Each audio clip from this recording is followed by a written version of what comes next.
Hello there and welcome to a brand new episode of the Terrace Scottish Football Podcast. My name is Craig Telfer and in this week's show I am joined by a man who I'll introduce to you by singing his name to the tune of Feeling Hot, Hot, Hot by the Merrymen. Fraser, Clarke. Fraser, hello. Hello, that's quite good. That's give me an idea of what my song would be if I'd been any good at football. Yes, I think it's very straightforward. All you need is a first name with 2 syllables and a second name with 1 syllable and you're good to go. Have you thought about this for yourself and how, would you include your middle name or your middle initial? How would it work? Is it something you've thought of? Because I am now thinking of it. Yeah, Craig G. Telfer, you're a wanker. Yep. Craig G. Telfer, you're a wanker, and so on. But listen, we're not here to talk about my solo habits, Fraser. We are here to talk about lower league Scottish football. That's right, Sean McGuigan is sunning himself up in Cambodia, alone, I believe. So Fraser and I will be looking at the biggest and best games from the Scottish lower leagues. We'll be looking at one match from the Championship, another from League One, and a final fixture from League Two. And we'll also talk about anything else that we have found interesting from the last 7 days. If you are paying attention to last week's show, you know exactly what 3 matches we're going to be discussing. If you didn't listen to last week's show, you are in for a surprise. But before we get stuck in, Fraser, it's been a wee while since you and I caught up with one another. How is everything? Anything you want to get off your chest? No, I think everything is good. What I was wondering about was you weren't at Dumbarton's game at the weekend, were you? No, I wasn't. I know Sean McGuigan was, though. So that answers my question, because somebody said, I saw that guy from the terrace. And I said, who was it? And he went, I don't know his name. It was the skinny one. Probably Sean McGuigan. Yeah, I'd say in terms of body to fat ratio, Sean McGuigan's probably in the best. Oh, maybe Robert Borthwick, actually. He's very slim. So we're splitting hairs here. But yes, Sean McGuigan was there at the weekend. So I wanted to clarify that I hadn't missed you and I had in fact missed somebody else. So I missed Sean. No. If I was going to a Dumbarton game, Fraser, I would have been in touch with you well in advance so we could hang out with each other beforehand. Yes. Well, Sean, duly noted that you didn't want to hang out with me on Saturday. That's absolutely fine. I've stolen your place in this podcast now. Fair play. No, I was at Stennismuir 2 versus Peterhead 2. So just at the moment, it's quite good to go and watch your team at the moment. So it's I would not want to be anywhere else than watching the Warriors at the moment. But we're not going to talk about, well, we obviously are at some point. We kind of have to. But we're not here to talk about the Warriors. We're here to talk about a whole host of other teams that are doing well. And Fraser, I don't know about you, but this felt like it was big football weekend in the lower leagues. A lot of big games. You could tell that when the fixture card came up last week. And I'm really looking forward to getting stuck in because we have got a lot to get through. And we'll begin by looking at the top of the table clash in the Championship between St Johnstone and Partick Thistle in McDermott Park. Oisin Smith put the visitor ahead just before the interval, but Alfie Agaman levelled the tie just before the interval. Josh McPake put the Perth Saints in front shortly after with a trademark finish of his. But 6 minutes into injury time, Smith converted a penalty to tie the match. St Johnstone 2, Partick Thistle 2. So nothing has changed at the top of the table. St Johnstone are on 46 points, Partick Thistle are on 44. But crucially, they have played 1 game more than the league leaders. Fraser, pray tell, what did you make of St Johnstone 2, Partick Thistle 2? I was really annoyed I didn't watch it live because it looked like really good fun, and especially ending up with a penalty in the 96th minute. You always like a wee bit of drama. When a game is really good in the first half and then the second half's drab and you kind of leave or you finish watching it and you think, that wasn't great, or like you maybe don't finish with it, you don't remember it in a fond way. When a game finishes with a 96th minute penalty, then it probably makes it seem better in your mind, unless you're a St Johnstone fan. It makes it seem more enjoyable and it makes it seem more dramatic. And as a neutral, that Thistle equaliser going in is probably what we wanted, because that keeps the title race very, very much alive. Saints are still in a good position, a very good position given their transfer business, actually, I would say. Yeah, but we can talk about that just shortly. That keeps it alive. And you would say probably in the balance of play, a draw was it didn't seem like an unfair outcome. I think you might be right with that. I think that both sides had good chances to win the match. There was some really good play, particularly early on. I think Partick Thistle had a really good chance. The ball fell to Alex Samuel, just shot narrowly wide of the post from an angle, but then very early on as well, Jason Holt had a shot that was blocked by Dan O'Reilly. So there was a nice wee ebb and flow to the game. I think that St Johnstone appear to be at the moment in, I don't want to say a rut because that's not fair given that they're top of the table, but they're not at their fluent best. And to be honest, I'm actually trying to think the last time St Johnstone really were at their fluent best. I think maybe you're probably going back to like September, October, when they were brushing teams aside, no problem. And they started the season with that 5-1 win over Thistle, which was like I've said it before in this podcast, a real statement result. But since then, I think they have been, you maybe describe the performances as professional more than anything else, and they're doing just about enough to get by. And sadly, when they don't do just enough to get by, the teams punish them. And I think this was the kind of performance where they were very much in the game, but I think Partick Thistle maybe have been, on the balance of play, the better of the two teams. I think what we've seen with St Johnstone is possibly indicative of a lot of teams that go on and win leagues, but you don't think about it that way. So we've both seen our teams win leagues. Now you've experienced that feeling. Think about that run that Steny went on, but I'm sure they were winning a lot of games 1-0. Like, there was one at Bonnyrigg when Eden Lynch scored from a corner. Just things like that. It's like, this is, and okay, they didn't win this game, but not losing it was the most important thing. And this is the sort of results that just bubble away. I don't know, if you're watching a team win a league title, unless they are, I don't know, prime Ange Postecoglou's Celtic, they're not going to romp to victory every single week. You're going to watch a team that is eking out results, that is being professional, is being workmanlike, and like you said, avoiding defeat when maybe they're not at their absolute best, especially in a big game like this. So it feels like playing within yourself and winning games, because I wouldn't say Saints were playing badly, but it does feel like there's a lot more that they're capable of. But playing within yourself and getting positive results, still being top of the league, feels like a positive sign. And then you look at the business that they've done, like Fowler coming in, Rory Payton coming in, it feels like Queen's Park fans sort of wet dream that of a strike force, which like it almost is like a sledgehammer to crack a nut when you look at the amount of everything that they've got going forward. I was going to say like flair, but it's not so much flair, it's just like bludgeoning ability to score goals, and they're already the top scorers in the league. So I think St Johnstone are going to get better. I think the transfer window came at a really good time for them, because just maybe if things were fizzling out, there should be a new excitement, and the whole squad should be boosted by the arrival of Fowler and Payton, because that looks, if you're another player in that squad, you go, right, the board, the manager's got the backing of the board are really investing, they're going for it big time here. It felt like a good sign from their point of view. So I suspect they will then start to pick up, and I think it would be a very brave person, despite the fact their lead is slender and their performances have been unconvincing. I think it would be a brave person to bet against them. I think you're right, yeah. The transfer business, am I right in saying they actually spent more money than Celtic this transfer window, which seems absolutely absurd for a team like St Johnstone to do so, but I think you're right, they signed very smartly. And just as a wee sidebar there, Fraser, you said it's a Queen's Park fan's wet dream. Chucking Alfie Aguiman, ex-Queen's Park, chucking Josh McPake, ex-Queen's Park, and then you've got Fowler and Rory Payton. That really is, that's if you were a Queen's Park fan, I mean, there's a debate as to whether or not, like, who's the best striker in their modern era, and it's Payton and Fowler alongside Simon Murray in the conversation. So if Queen's Park could have had that forward line, they would be far higher up the table. But yeah, I don't know if you saw, not to bring in Stennismuir, I'm sorry to bring in Stennismuir at this early stage, but Gary Naismith gave an interview after the match against Inverness Caledonian Thistle. It was a 10-minute interview, but I think what he said can apply to pretty much any team in the SPFL. He was talking about some of the transfer businesses he was looking to do, and they were quite close to signing Dom Thomas from Ayr United. He ultimately went to Ayr Draconians because he's getting full-time football there and so on. So that's fair enough. But he said he wanted to make a signing, the kind of player that would make every other team in the division go, oof, that's really impressive. To make the squad of players that he's working with go, oh, that's a really good signing. That's the sort of players that the sort of presence that can give everyone a lift and frighten the other teams in the division.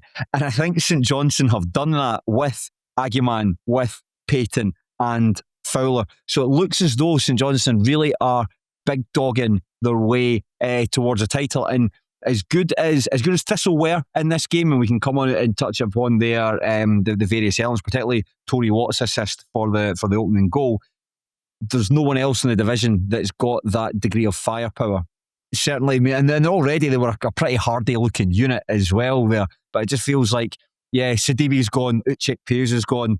Who can you sign? Or you can go and sign maybe arguably the best striker in the division in Josh Fowler. You can go and sign Rory Payton, who last time at this level was excellent. You can go and sign Alfie Agiman, who has helped Falkirk win back-to-back league titles.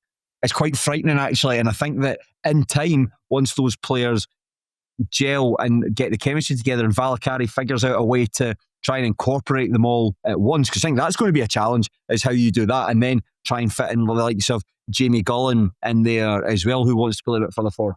Once Valakari does that, I think St Johnstone will be pretty tasty looking if once it all clicks.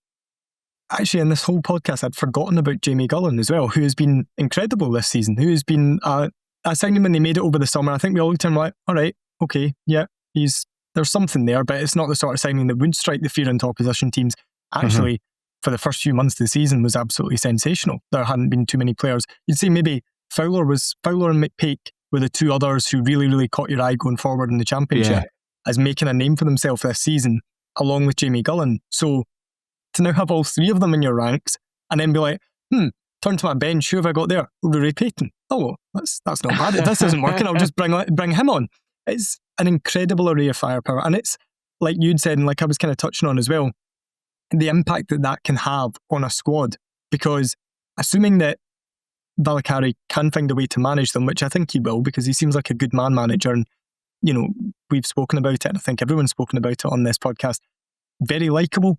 So I would imagine if you were a player, you would enjoy playing for Simo Valakari and you'd buy into what he's trying to do, especially when you're winning games. But assuming that he can manage all that, like, wow, any other club in the division should look at that and think, their third choice striker would start every game for us. Yeah, and on top of that as well, we talked briefly about the two forwards that left the club, but I think getting rid of Adama Sidibe, it sounded like from reports that he was maybe a bit of a disruptive presence. His heart wasn't really in it, so you get rid of him, and then you bring in a guy who has probably had one of the weirdest career arcs in Scottish football, having played like in West of Scotland Football League, moved over to the Middle East, Australia, back to the Middle East, back to Scotland. And I think I've talked about Josh Fowler in the past and said he probably can't believe how well he's done in the Championship. And given his age and given where he's come from, I imagine he just wants to see where football takes him and get as far as it can. So going to a team like St Johnstone, who, all things being well, winning the division, he gets a chance to play top flight football next season, which I can't imagine he ever thought would be a possibility when he was playing for Beath. So I think that you've got someone there who's ambitious and focused. I like listening to his post-match interview as well. Not the most talkative of people, but certainly says all the right things. And you've got Rory Payton, who's got a bit of a point to prove as well, having, well, I think it's fair to say, flopped a bit at Port Vale. Didn't really do much at Dundee United last season, but he's certainly playing at a level where he has proven he is very, very comfortable at. And then Alfie Agiman as well. Maybe, the idea of just having like raw pace and unpredictability. Unpredictability was the word that came to mind, yeah. I think that can only get you so far, because when you get into the top flight, you've got to be a little bit more deliberate. And I think that Alfie Agiman, I really like the guy. I think he's a really exciting player to watch. Maybe I'd say unpredictability, but also at the same time quite predictable, because when he gets into the areas, you saw it a number of times watching the match highlights, wants the ball on his right foot, just wants to get the ball, so quite one-footed in that regard. But nevertheless, for what St Johnstone are looking to do, win the division, go up into the Premiership and stabilise, I think Agiman's the kind of player that can do that. And again, similar to Fowler, a weird career arc. Motherwell to Queen's Park to BSC Glasgow. And I remember at the time that when Stephen Swift was the Stennismuir manager and he signed the BSC 6, me and my mates would joke about Alfie Agiman saying, "Oh Christ, I bet Agiman's the next one to come." He was the best out of the lot of them. He's the one that's gone the furthest in his career. So it just goes to show you, the move to Kelty Hearts worked out really well for him, and subsequently his career, the stages he's been taking have been really, really impressive. So I think that the guys that Valakari's brought in, to go back and touch on what we said, very, very impressive, and I think it sets down a marker for the rest of the division. And it's an interesting one from Josh Fowler's point of view, and actually probably a very sensible move, because I imagine he probably had Premiership interest. If not now, then it would have been, can we get you on a pre-contract in the summer? But you go to Kilmarnock or Dundee and you're maybe looking at getting, 2 or 3 chances a game or something like that. Mm-hmm. Your form starts to dip. You've still not proved, and people look at it and go, he's had a good half season with Queen's Park. That's it. He goes to St Johnstone, a league where he's already proven he can score goals for a considerably worse team. He's going there full of confidence, and he's going to a team that's going to create a host of chances for him. So then it's the Falkirk momentum, like we've seen with Falkirk's players who maybe we didn't expect to make the step up to the Premiership, but because they're in a team that's winning, because they're in that positive environment, they've taken the momentum into the Premiership. So assuming Fowler keeps scoring, then you'll take that momentum into the Premiership next season, and then you'd probably back him to, not be prolific in his first season in the Premiership, but to get a good few goals. Yeah. I think what I was so impressed about Josh Fowler, and again, repeating points I've made in earlier podcasts, he doesn't need much to get a shot away. He's very good. I would compare him to, I've done it in the past, I've compared him to Harry Kane, but in a way where, when Harry Kane, he doesn't need a lot of time to get the ball out of his feet. He can get the ball in and boom, he can shoot really quickly, really accurately, and really powerfully. Takes goalkeepers are really difficult to let them settle. And I think that he's the kind of player that can make stuff happen out of nothing as well. So maybe if St Johnstone are in the trenches or whatever, the game's not going their way, they're struggling to break teams down, you just hit Josh Fowler. Queen's Park did it a number of times over the course of the campaign, just hit the ball on to Fowler and then play from there because he's good enough to do it. He's shown he's good enough to do it. A bit of a cameo appearance in this game. I don't think we saw the best of him in this match, but I've no doubt that in time he will be a very astute piece of business for St Johnstone. But we mentioned it briefly, Fraser, the opening goal. I want to say, I think this might be the assist of the season from Tony Watt, where St Johnstone have a corner, Thistle managed to clear it. Tony Watt picks up the ball about 15 yards from the halfway line and just powers forward into the St Johnstone box, holds up. The hold up play is exemplary here. Squares it to Smith, and a really good finish for the big man. Yeah, I mean, the run from Tony Watt is incredible. And Tony Watt is such a strange player, isn't he? Because you see bits, he's 32, 33 now. So I'm not entirely sure what type of player he is. So at Dundee United, when he'd obviously dropped deep and he played almost as a 10, very technical, I really liked him in that role. I thought that kind of suited him. But then you see him doing things like this and you're like, have you been wasted not just being like a kind of either a battering ram of a number 8 or just like a centre forward who just charges about and runs everywhere, which she's always had a wee bit of, but could we have seen you doing this more often? Why have you moved clubs every 6 months for your entire career? Because there's something there. There's always been something there with Tony Watt. I'm not saying he would have been Scotland's starting striker or anything like that. He probably has... In another world, Fraser, in another world. He probably has close to maximised his ability in terms of the level he's played at certain times, like playing down south, playing top 6 Premiership and things like that. But you just wonder if he had any consistency about him at all, or if he had stayed at a club and, had a manager who just trusted him and he played at a club for 6 years, where would he have ended up? Because he's capable of doing things like that. He's been a very good signing for Thistle. I think he's, Thistle fans have bought into Tony Watt and Tony Watt's bought into Thistle, which is quite nice. Spot on. Yeah. Which is just a nice thing to see when you've got a player who appreciates the club. He probably at the stage in his career where he appreciates, he's not got that many years left, probably at a good level. So being at a big club in Glasgow, being appreciated and getting that, or sort of giving that appreciation back to the club, he looks like someone who's really enjoying his football at the moment.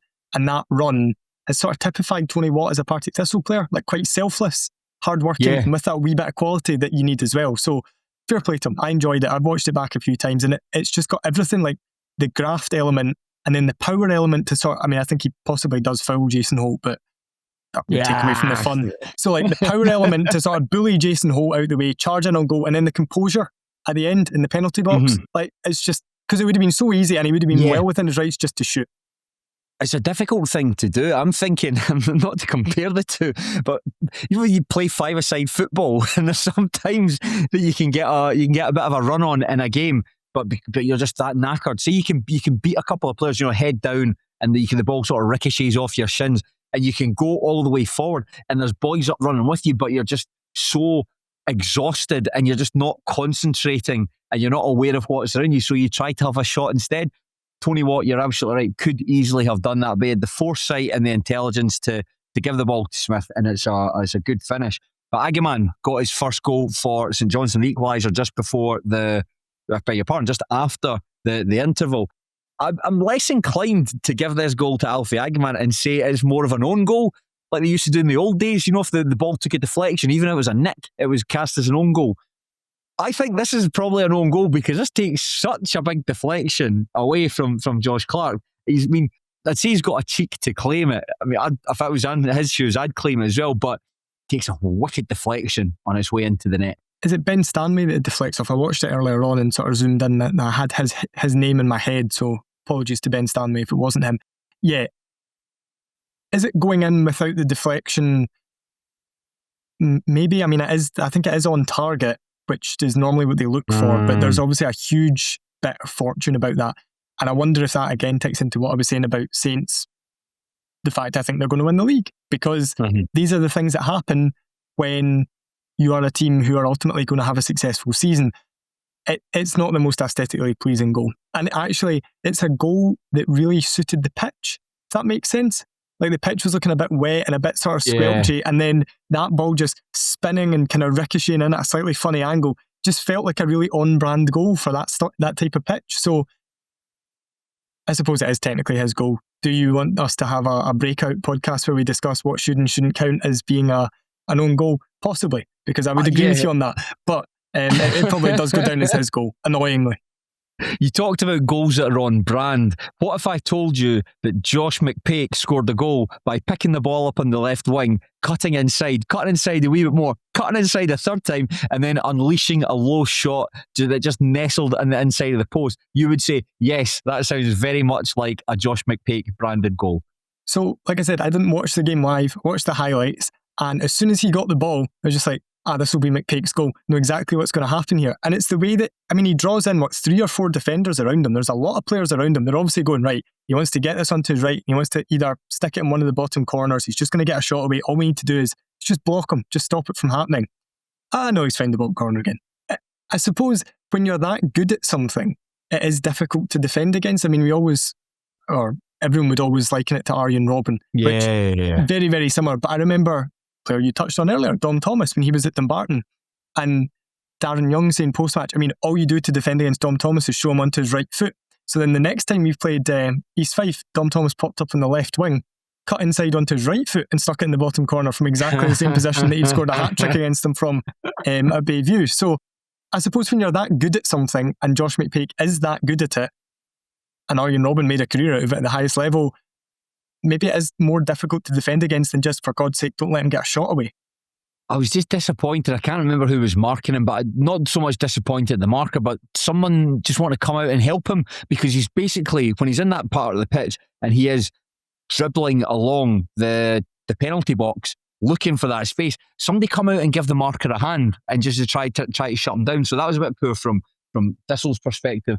But the most controversial moment in the match, Fraser, was right at the very end, where Lee Ashcroft, I think it was, hooks the ball into the box. Alex Samuel tries to latch onto it with Cheikh Diabate in pursuit.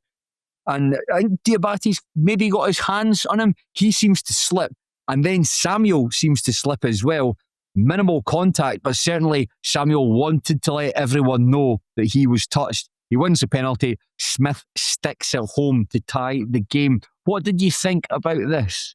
I thought it was a penalty. I think you're right in that Diabate slips and Samuel's possibly slipping as well. But as he slips, he does catch Alex Samuel. And Samuel is one of these players, certainly as a striker, you don't sign Alex Samuel because he's going to score you goals. You sign him because he's good with his back to goal, he's good at winning fouls, he's good at hold-up play. Had that been, if Thistle had stuck a centre-back up there, would they have won the penalty from that situation? Maybe not. If you've got a guy who's quite smart, who knows what he's doing, and ultimately, whether it's clumsiness or just misfortune from Diabate, I think he does foul him. I'm getting the impression from your face that you might disagree with that. I don't know. It feels like the contact was minimal, where Diabate sort of touching his back and then slipping, and it felt as though there must have been like a second, like an actual second between Diabate slipping, put his hands on his back, and then Samuel going down. I think Samuel really is exaggerating the contact. So Is it a penalty? Probably to the letter of the law, but I can still think Diabate was perhaps hard done by. And at the end, where he's sitting with his, kind of moping about and his teammates have got to come and help him. If I was Diabate, you should have been going up to Alex Samuel asking you big diver. You absolutely done me there. I'm the one that's mopey, but you're the one that threw yourself to ground. You see, I've seen them given, but I can understand. Yes, it's a penalty, right? I'm going to say I looked at it as well. Myself into it. Right, and there was a moment that this happened in Dumbarton Edinburgh game at the weekend as well. See if that's the other way around, and Alex Samuel's the defender and Diabate's the attacker, and that happens in the 95th minute. The ref gives a free kick every day of the week. So I actually think fair play to Sean Murdoch, because it possibly would have been the easy decision not to give it. Oh, it was Sean Murdoch that was refereeing. I thought it would have been quite an easy decision, especially for a rookie ref. I mean, like Sean Murdoch, obviously I remember him being a player not that long ago, so he is fairly inexperienced to be taking charge of a game at that level on TV, possibly the biggest game he's taken charge of, or certainly up there. I think fair play to him for giving it. I think it was the right decision. I really liked Simo Valacari's interview afterwards. Typically brilliant. I love listening to him. There's a number of managers in the SPFL that I really listen to. I put Valacari top 5. I just think that he's the way he communicates, how excited he gets about football. I find that quite infectious. And I like the points he was making, because he was saying, it's quite easy to be emotional given the fact that you've conceded a goal in the 96th minute. The league, there's still a bit to go, but you take a 4-point lead and you've got a game in hand, and then you talk about all those players they've signed on top of it. Very difficult to see beyond St Johnstone for the title, but I liked him saying it, like talking about it shows what kind of team he has, having bounced back from a disappointing defeat to Dunfermline. Other than the outcome, he said he lacked a bit of composure at the death, but wants to focus on the big picture. And I think I quite like that, because that can be really difficult to do, especially when you've just chucked away a potential 3 points. But that's why managers don't, or certainly good managers don't get carried away. They don't get too despondent when things are going badly. They don't get too carried away when things are going well. And I think that for him, I think the message is just to keep on keeping on. Talks about enjoying working with the players. He wants the players to embrace the pressure that they're under at the moment. I just think it's a really good message. And then his praise for Josh Fowler as well, saying that he didn't really get the chances he was hoping he might have done, but he did a lot of good off the ball work in terms of stretching the game at vital moments. So very impressive interview from Valacari. See, when I listened to it, I think that's what's given me my confidence in St Johnstone, because he was so calm. Like, I listened to that interview, and afterwards I was like, they're going to win the league. I've absolutely no doubt they're going to win the league, because I trust him. Like, everything he's saying, I'm buying into it. I'm trusting him, because if he's not stressed, I mean, I'm not a St Johnstone fan, fundamentally don't care who wins the championship. However, if he's not stressed, if I was a St Johnstone fan, why should I be stressed? I trust him. And like you say, it's just his love for football kind of comes across, and how much he is enjoying being in a title race, being involved in an entertaining game.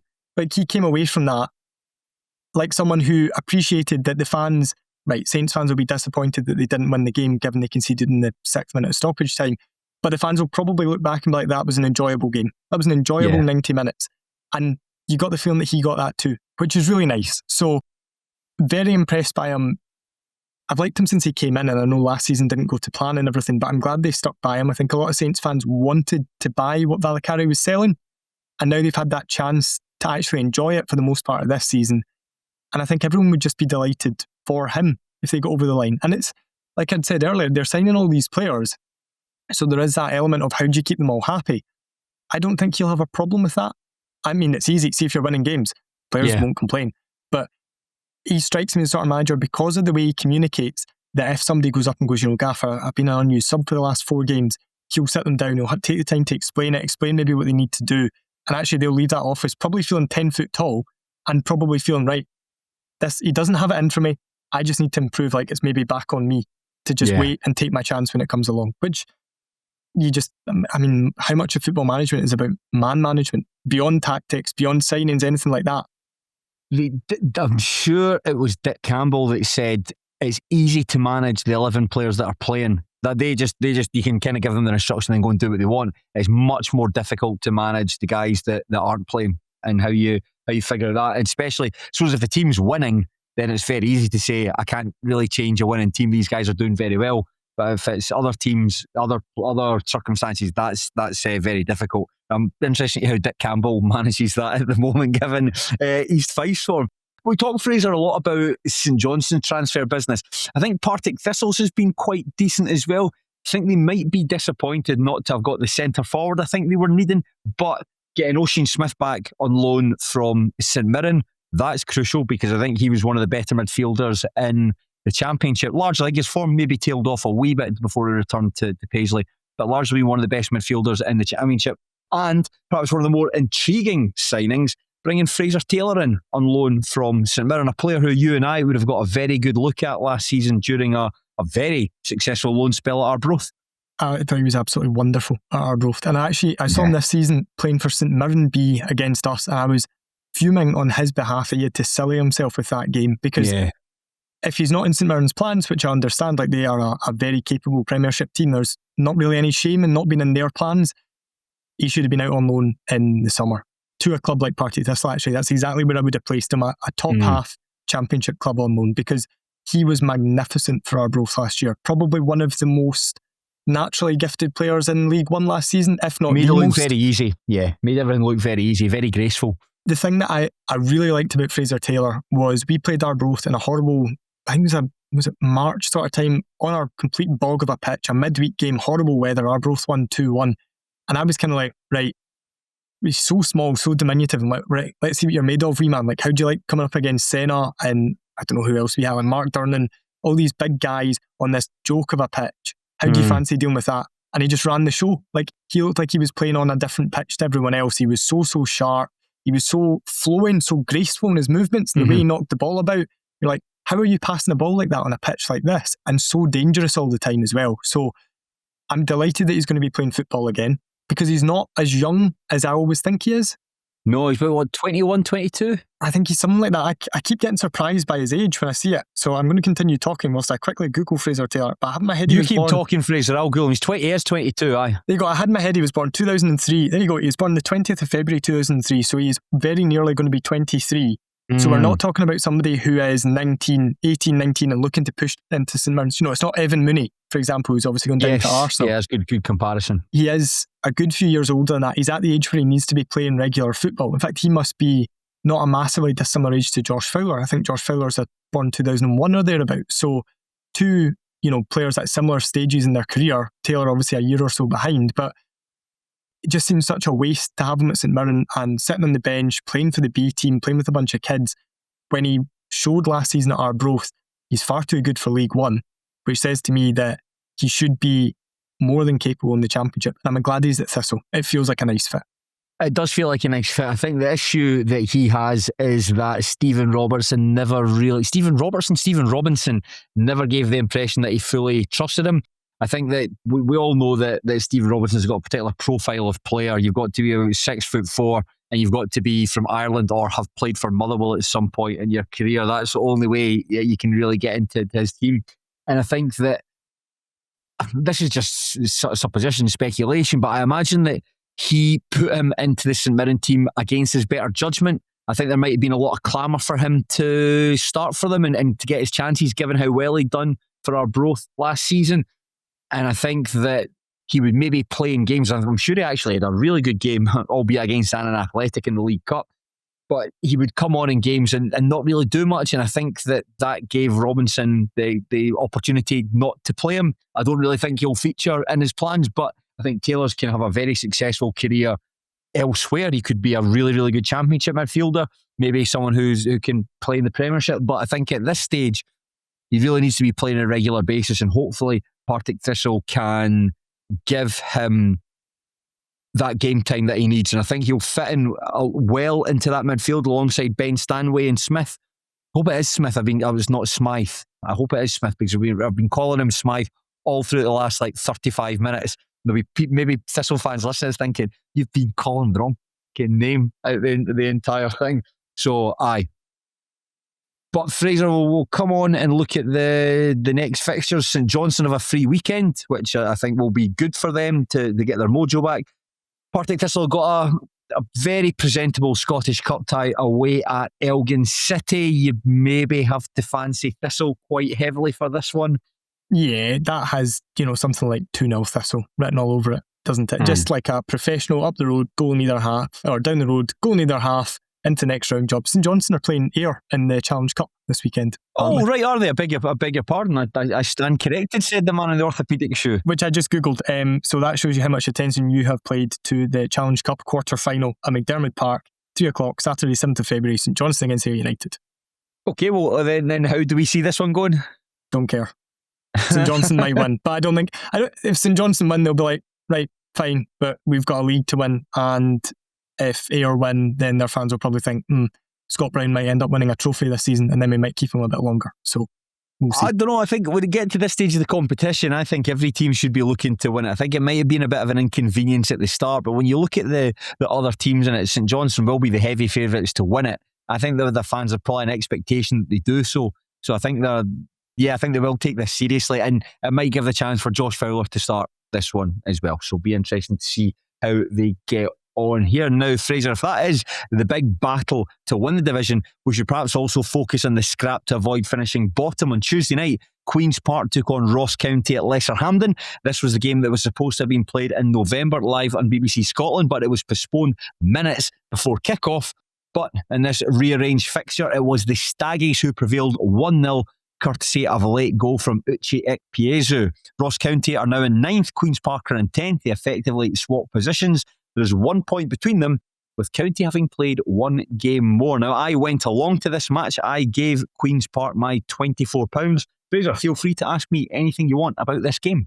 I am going to guess from your message that actually this game not being broadcast live on BBC Scotland might have been a blessing, because it didn't sound like it was as entertaining, for example, as St Johnstone 2, Partick Thistle 2.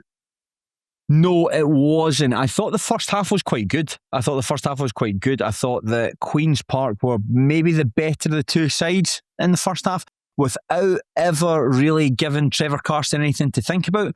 And I largely think that was down to just bad decision making and perhaps an unwillingness to shoot when the opportunities presented themselves. There were a number of times where Queen's Park were countering. The ball would be moved into the final third, and then someone would overrun it and it would go out of play, or someone would try to pick a pass that wasn't on, which is really frustrating. And there were other times as well when the players wanted to try to bring the ball onto their preferred foot. Callum Smith and Seb Draws were quite bad for that, and there was 3 or 4 opportunities in the first half, very presentable chances that weren't taken because of poor decision making and because of the lack of willingness to shoot with the weaker foot. Ross County, meanwhile, didn't necessarily create much themselves. Jordan White hit the post with a header, and there was a good opportunity. I can't quite remember who it fell for, but there was only really time in the first half where Queen's Park were cut open. Ball was played back into the penalty area from a nice cutback, but leathered over the crossbar. That was it. But going into the second half, I was thinking, if Queen's Park can maintain this, I think they can go on and win the tie. Alas, they could not maintain it, and alas, they did not win the tie. Is there now a big concern for Queen's Park? So Josh Fowler was not quite their cheat code, but maybe not far off that. And I think if he hadn't hit the form, like we looked at Queen's Park at the start of the season, we said they're probably a team that are going to be in a relegation battle. They're quite reliant on Josh Fowler and Michael Ruth hitting form. We imagined Michael Ruth's obviously been out basically the whole season injured. Josh Fowler is now left. They've signed Nikolai Todorov, who I think is a useful player, but he's not Josh Fowler. And if you wouldn't be wanting to rely on Nikolai Todorov for the goals that Josh Fowler has taken to St Johnstone. That was the problem, Fraser, was that both managers made changes in the second half, and Queen's Park substitutions weakened them, quite considerably weakened them. And I don't know if Sean Crichton had one eye on the fact they're playing Rangers on Sunday at Ibrox, and they fancied their chance in that game and they wanted to keep a degree of freshness for it. If that's the case, then this was really the wrong game to make changes in, because County could be got at. But when you see guys like for the best role in the world, when you see guys like Liam McLeish coming on and getting a shot, and then Ross County are able to bring on Jay Henderson and Uche Ikpeazu, you're seeing a real world of difference between the sides. And it looked as though that Queen's Park would have been content with the point given the changes they made, but that Ross County were going to win it, and ultimately that proved, and it was Uche Ikpeazu who came on and was ultimately the game changer for this. It's what we've been expecting from County as well, and I think what we've said almost all season, because County have been dreadful up until Stuart Kettlewell came in, dreadful, but we always knew that come January they could go out, spend a bit of money and bring in guys like Ikpeazu that clubs around them can't. Like realistically, Queen's Park could not afford to go and get Uche Ikpeazu, probably Airdrie couldn't afford to go and get Uche Ikpeazu. Clubs like that couldn't afford to bring in a guy of his calibre. And I obviously had a rubbish time at St Johnstone, and I was reading today that, you know, he was talking about how unhappy he was there and all this sort of stuff. It just was a bad fit, him at St Johnstone. But for someone like Ross County, that, not quite a statement signing, but if you're a County fan, you're going, right, this guy, assuming we can keep him fit, should be a very good asset to have in a championship relegation battle. So it's interesting, like, how did he look fitness-wise? How did he look like he fitted into Stuart Kettlewell's team? And do you expect him to be more like, I was going to say more like the Uche Ikpeazu at Hearts, but I think at Hearts it was only in stages as well. So, like, do you think we'll see more of Uche Ikpeazu that's positive than negative? Positive, because I think that the way that Stuart Kettlewell wants his side to play, they're quite direct. And in the first half, they had Jordan White up front. And Jordan White's a decent striker, some really nice touches in the first half. But I thought he was ultimately well contained by Ricky Lamy and Ewan Murray. When they brought on Uche Ikpeazu, they just didn't really know how to handle him. And the number of times when County went long, the ball just stuck up top so well to him. You know, it's when you see him, he is an incredible specimen of a player. You know, he's tall, he's got really broad shoulders as well, and he's actually quite skinny, I would say, but looks, skinny's not the right word, athletic is the right word. He looks like he could be a swimmer. He's got huge shoulders, and when you're seeing the ball coming into him, and he can do this thing, you know, when he spreads his arms to stop defenders getting in, he's got a huge wingspan. And on top of that, a really, really strong touch and a great big arse as well. So when the ball was coming into him, he was able to back into defenders. And then you've got like Jay Henderson and another boy they signed in from Middlesbrough, Jaden Carbon, came on later on. When you've got them buzzing around, suddenly County looked really dangerous indeed. And he would get the ball in, pop off them, and his goal was really well taken as well. It was a sort of cross came in, and he got a sort of flick diving header on it, and just the way it was perfectly angled. Callum Ferry making this despairing dive to fail to keep the ball out. And his celebration was brilliant as well. I don't know if you've seen the still image from it that I think went into the Courier. But he celebrates, he takes his shirt off and he celebrates. The photograph is perfectly framed. He's got his back to the camera, and you've got Stuart Kettlewell and the entire Ross County bench. All the coaches, all the subs are all grinning like they're absolutely delighted. I'm all going to embrace him for a big cuddle. So he could have a huge impact on the team. He's a better player than Jordan White. I think the only thing is he's perhaps not as mobile as Ronan Hale. You know, Ronan Hale can drop deep. Ronan Hale will run laterally for the team. I think Ikpeazu wants to stay between the posts. If you can indulge that, then they've got a really good chance. And I think that just when they were bringing on guys like that, it's not clicked at County. And I think as impressed as I am with the guys that they brought into the club, I think that they've actually done well to get rid of some other players as well. I think like Gary Mackay-Stephen has been a brilliant player in the past. Best days are certainly behind him. Nicky Clarke, I think at the time that was a signing. I wasn't really sure what he was going to offer. Turns out not very much. Scott Fraser, not really, never really showed what he could do. He's obviously a decent player, but he left because he wanted to be closer to home. That's fair enough. I imagine those are three well-paid players on the books. I'm not sure what their personalities are like, or how they gelled into the club, but I think Kettlewell might have been happy to get rid of some of the more experienced guys who they don't have use for and focus on the players that he does. So maybe saving the club a bit of money and bringing in the kind of profile that he wants. And maybe Ikpeazu, having fallen out the favourite is St Johnstone, maybe he just needs that degree of indulgence that he's not going to get there, that Stuart Kettlewell can give him by making him the main man at the football club. that's kind of what I took from his interview as well, that he is almost relishing the pressure of replacing Ronan Hale, of fans looking at him and being like, right, you're our big hope this season. Like, we're excited to have you here, but like, we need to see something. Whereas at St Johnstone, he was not getting a lot of football, not particularly appreciated, doesn't really fit Alakari's style of play, and was just gradually bumping down that pecking order as they brought in. We spoke about the fact that players don't really complain when the team's winning. Maybe if you see 6 other strikers ahead of you and you're kind of like, these guys are all not necessarily better, but better suited to this style of play, that is possibly quite hard to take, because your game time is going to be so limited. So actually going somewhere where the pressure is on and going, right, we're in a relegation battle, you're our man to save us. Come in here and save us. Good point. That's possibly what he needs after, being bit part player at St Johnstone, to actually just be that main man again and someone who relish the pressure. So if they can keep him fit, which has always been a big if with Uche Ekpeazu throughout his career actually, but if they can keep him fit, I imagine he'll be a huge player for them. And I've gone from thinking actually County are probably sunk to, given the impact that Kettlewell's had, just as a galvaniser of men. Like, I think they'll probably stay up now. I don't know, man. Yes, I broadly agree with you, Fraser. Yes, but it's a team that they've won back-to-back games once all season. When they beat Partick, Thistle and followed up with Airdrieonians, and you think, right, County are actually cooking here. They look as though they can kick on. They followed up by beaten by a pretty poor Greenup Morton side. And they're a side that you can't trust. I don't think they're out the woods yet. I think it's going to be a long, hard season for them. I think there's going to be a lot of tumults. I do think there's going to be, it's between them, Queen's Park, Airdrie and Morton, to avoid finishing in those lower reaches. So I don't really think you can hang your hat on them just yet. Like, for instance, in the first half, that's what I found so perplexing. When Queen's Park were the better side, why Crichton made the changes to weaken them.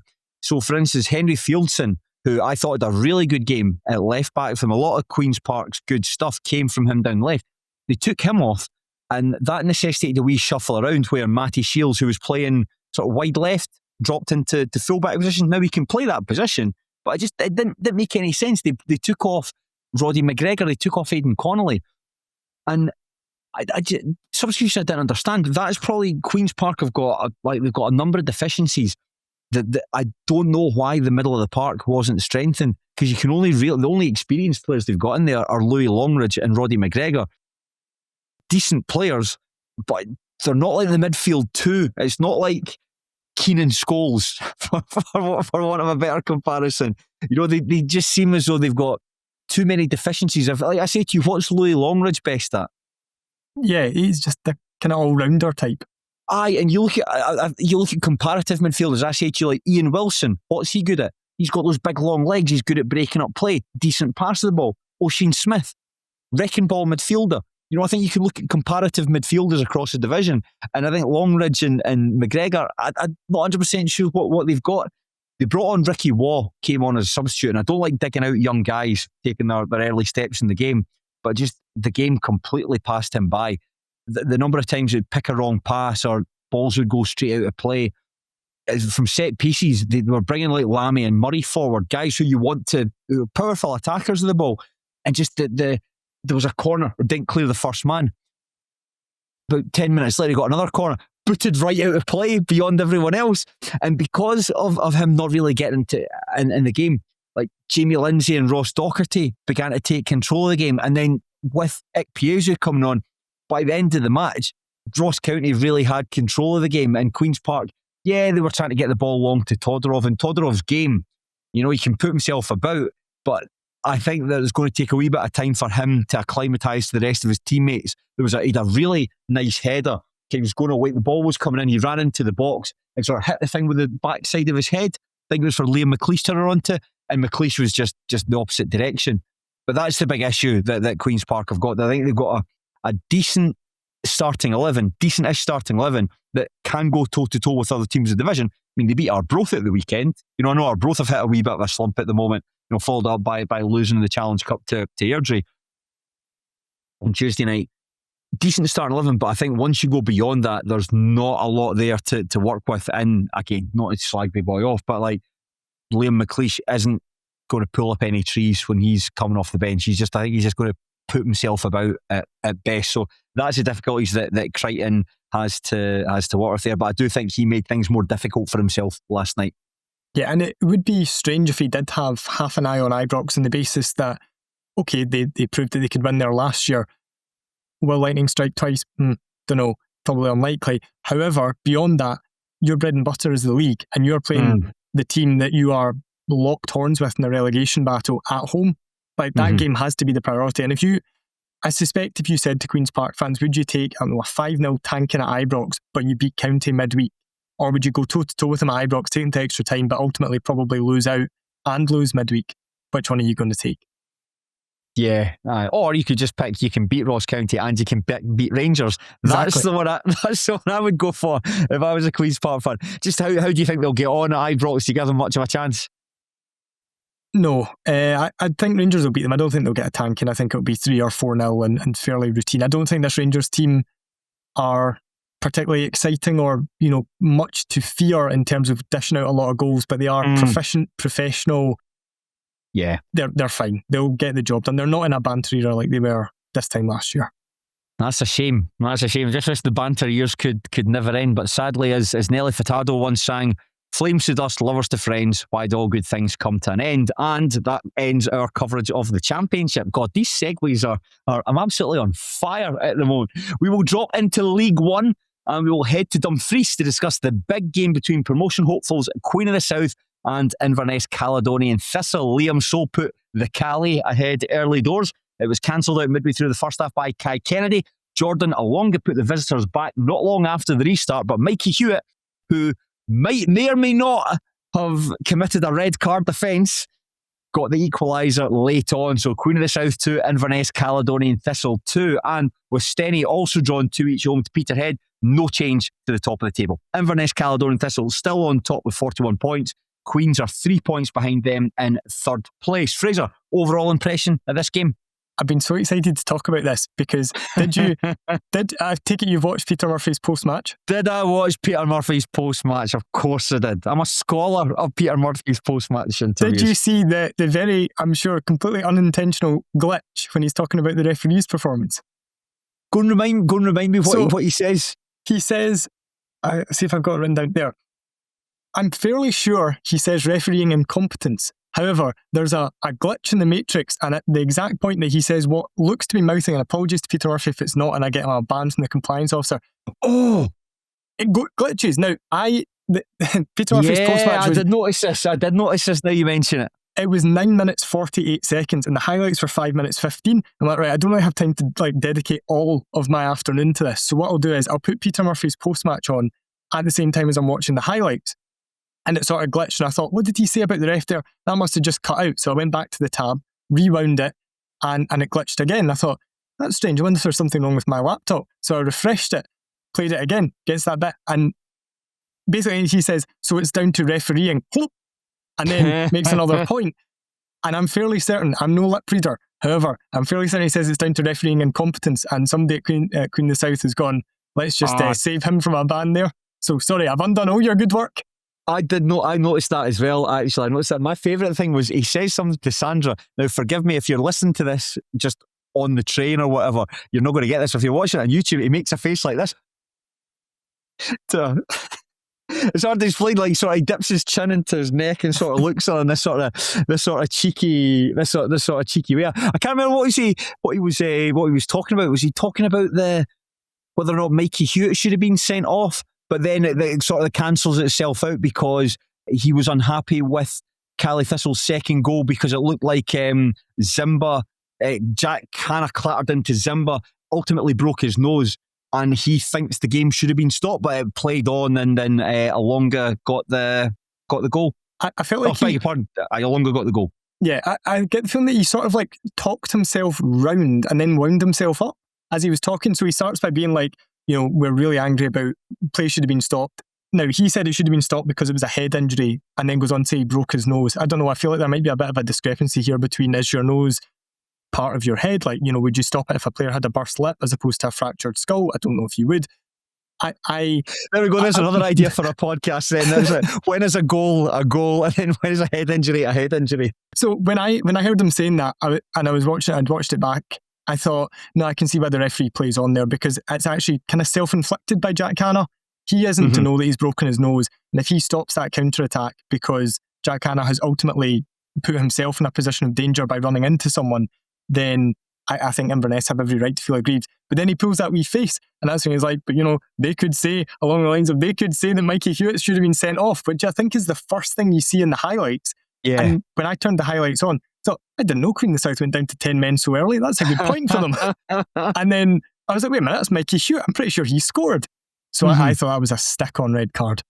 Oh, yeah. I think it was much like we get the benefit of being able to watch it backwards and backwards a number of times, and particularly when it's the St Johnstone Thistle match, you got the benefit of multiple camera angles. This one, you've only got the one angle. You had to watch it a number of times. I think he's quite lucky to stay on the pitch there. I think as well, like Adam McKinnon, he's quite quick off the mark. I don't think that actually comes into effect of whether or not a player brings down someone. So it could be like Andy Graham pulling on the jersey for Alloa, gets put through on goal for some inexplicable reason and gets shanked down. Or if it's Adam McKinnon, I think ultimately it's the same thing. But yeah, it looks like Hewitt sort of barges him into the back when he's going really, really clumsy from Hewitt. And I think that everyone is expecting a red card to come out. And I think Hewitt very sheepish for this, and ultimately, he, not to skip too far forward into the game, his goal is superb. I know it's just like basically a finish from about like 6 yards. See his run across the face of the penalty box away from Louis Longstaff, absolutely incredible. That's like a centre forward. That's like Alan Shearer in his prime doing something like that. So it's crazy how these things work out. A player who maybe should have been sent off after about 10 minutes ultimately ties the game for Queen of the South and keeps them in the hunt to go on and win the title. I think if it hadn't been, I don't know if it was 6 or 7 minutes or something like that foul was conceded, I think if that had happened after 56 minutes, it's probably a straight red. I mean, I think it's a straight red anyway, but it makes it easy for the ref. It's one of these ones, and it shouldn't come into it, but I understand why, on a psychological level, it maybe would come into it. If you are going to give out a red card in a big game between two clubs, and you're going to give out a red card to a club who are at home, in the first 5-10 minutes of a game like that, you probably have to be 110% sure that it's the right decision, whereas maybe later in the game, you only have to be 95% sure if you're going to give that decision, because everyone in the ground knows it's a foul, so you can't not give the foul. It's not one of these ones where you can wave it away. You can see clearly it's a foul, so then all eyes are on you. I imagine the vast majority of people, judging by his reaction, although it's difficult to tell on the VO camera, but judging by his sort of body language, including Mikey Hewitt, were like, I'm in trouble here. I might be off for this. I think it was a very, very lenient decision. I'd be really interested just to have a quiet word with the ref, just like, do you think that was probably seeing it back and that was probably a red? And just, if you could just thought, it probably was a red, but it was early on and I had to be just a wee bit more sure. Yeah, I'd like to know the justification why that wasn't a red card, but it ties in. I just was thinking about that. It ties in with something that Craig Fowler was talking about in a podcast, maybe last week, the other week. But he was talking about John McKendrick, who refereed, certainly refereed a number of games for Stennisfield Dumbarton over the years. I worked beside John McKendrick, and he's a brilliant guy and always just like really super friendly, really, really interesting to talk to. But Fowler had interviewed him about referees, and he said the referee's job is to manage the game.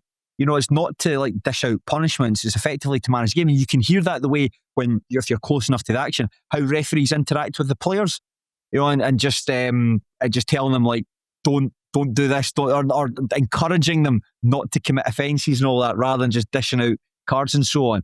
So maybe that's it. It's managing the game where if that comes in, if Hewitt makes that foul 20, 30 minutes into the match, would it be a different outcome than a yellow card? Yeah, but then there is the other part of me that thinks I can understand that, and you don't want to be setting a tone where you're dishing out cards early and you basically make the afternoon difficult for you. But if it's a red card, it's a red card.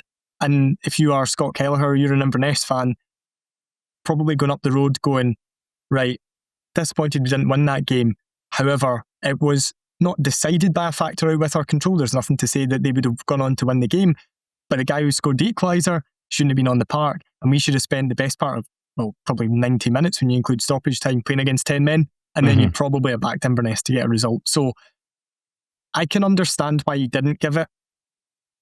I just wonder if he maybe looked at it back and thought, yeah, I didn't give it because I wanted to manage the game in a certain way. However, that is a red card offence.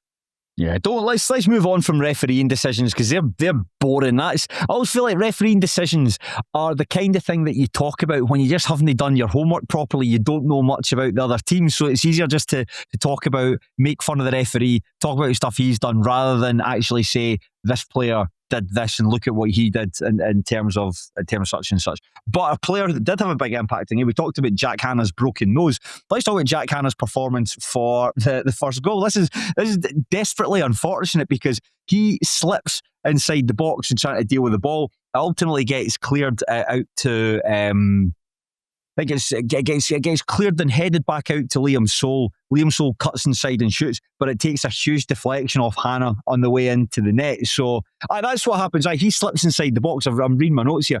Hanna slips inside the box. The ball goes to Alonga. Stewart makes a really good save, gets down quickly to block it. It's cleared. Then it goes out to Soule, who shoots off Hanna and goes into net. So there's Hanna got away with one there when he slipped inside the box. Didn't get away with the second one when it whacks off him and goes into the net.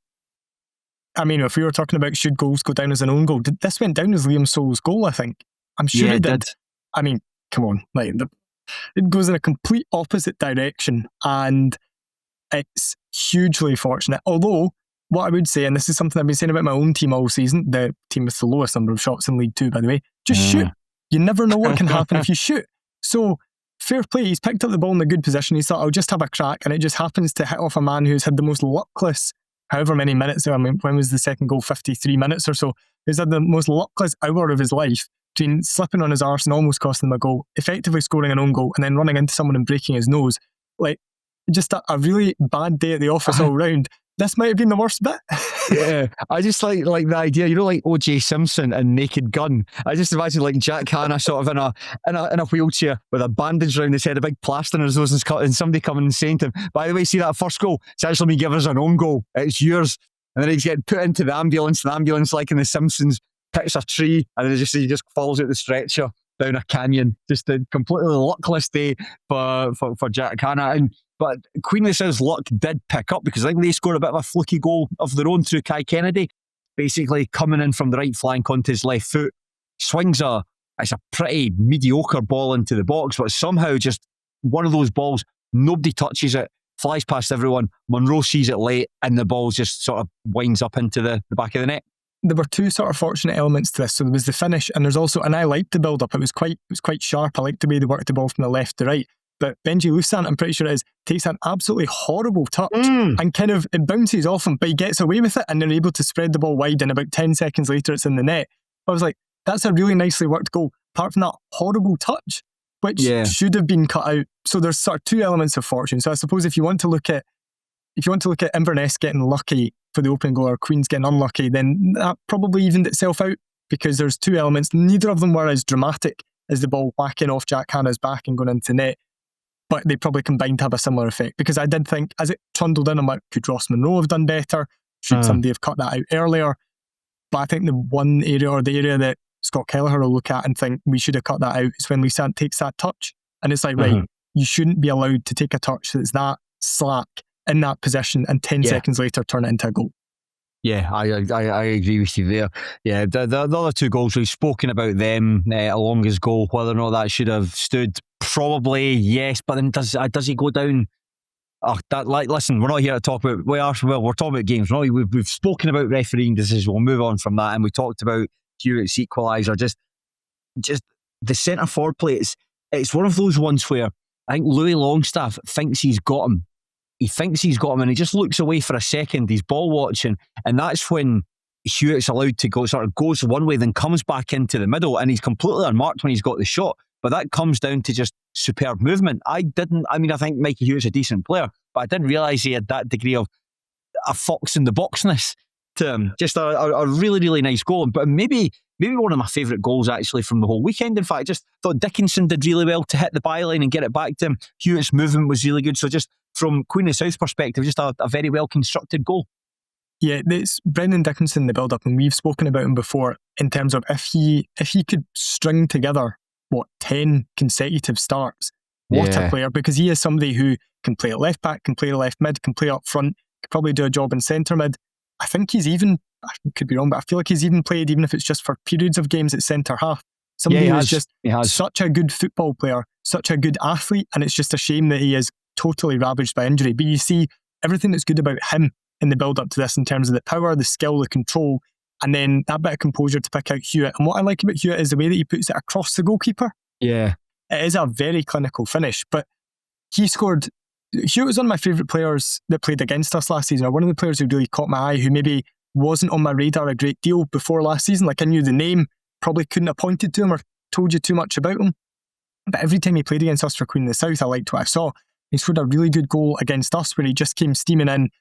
I think they'd worked it down left. I can't remember who it was, but somebody played it across goal. He came steaming in to basically meet it and put it across Paddy O'Neill and into net. I think it was Paddy O'Neill, Brett Long, one of the 7 different goalkeepers we had last season, and put it into the net. So I went to look up his stats in this. I think he's got 7 league goals in a season and a half. Pretty decent. At Queen of the South as a right back.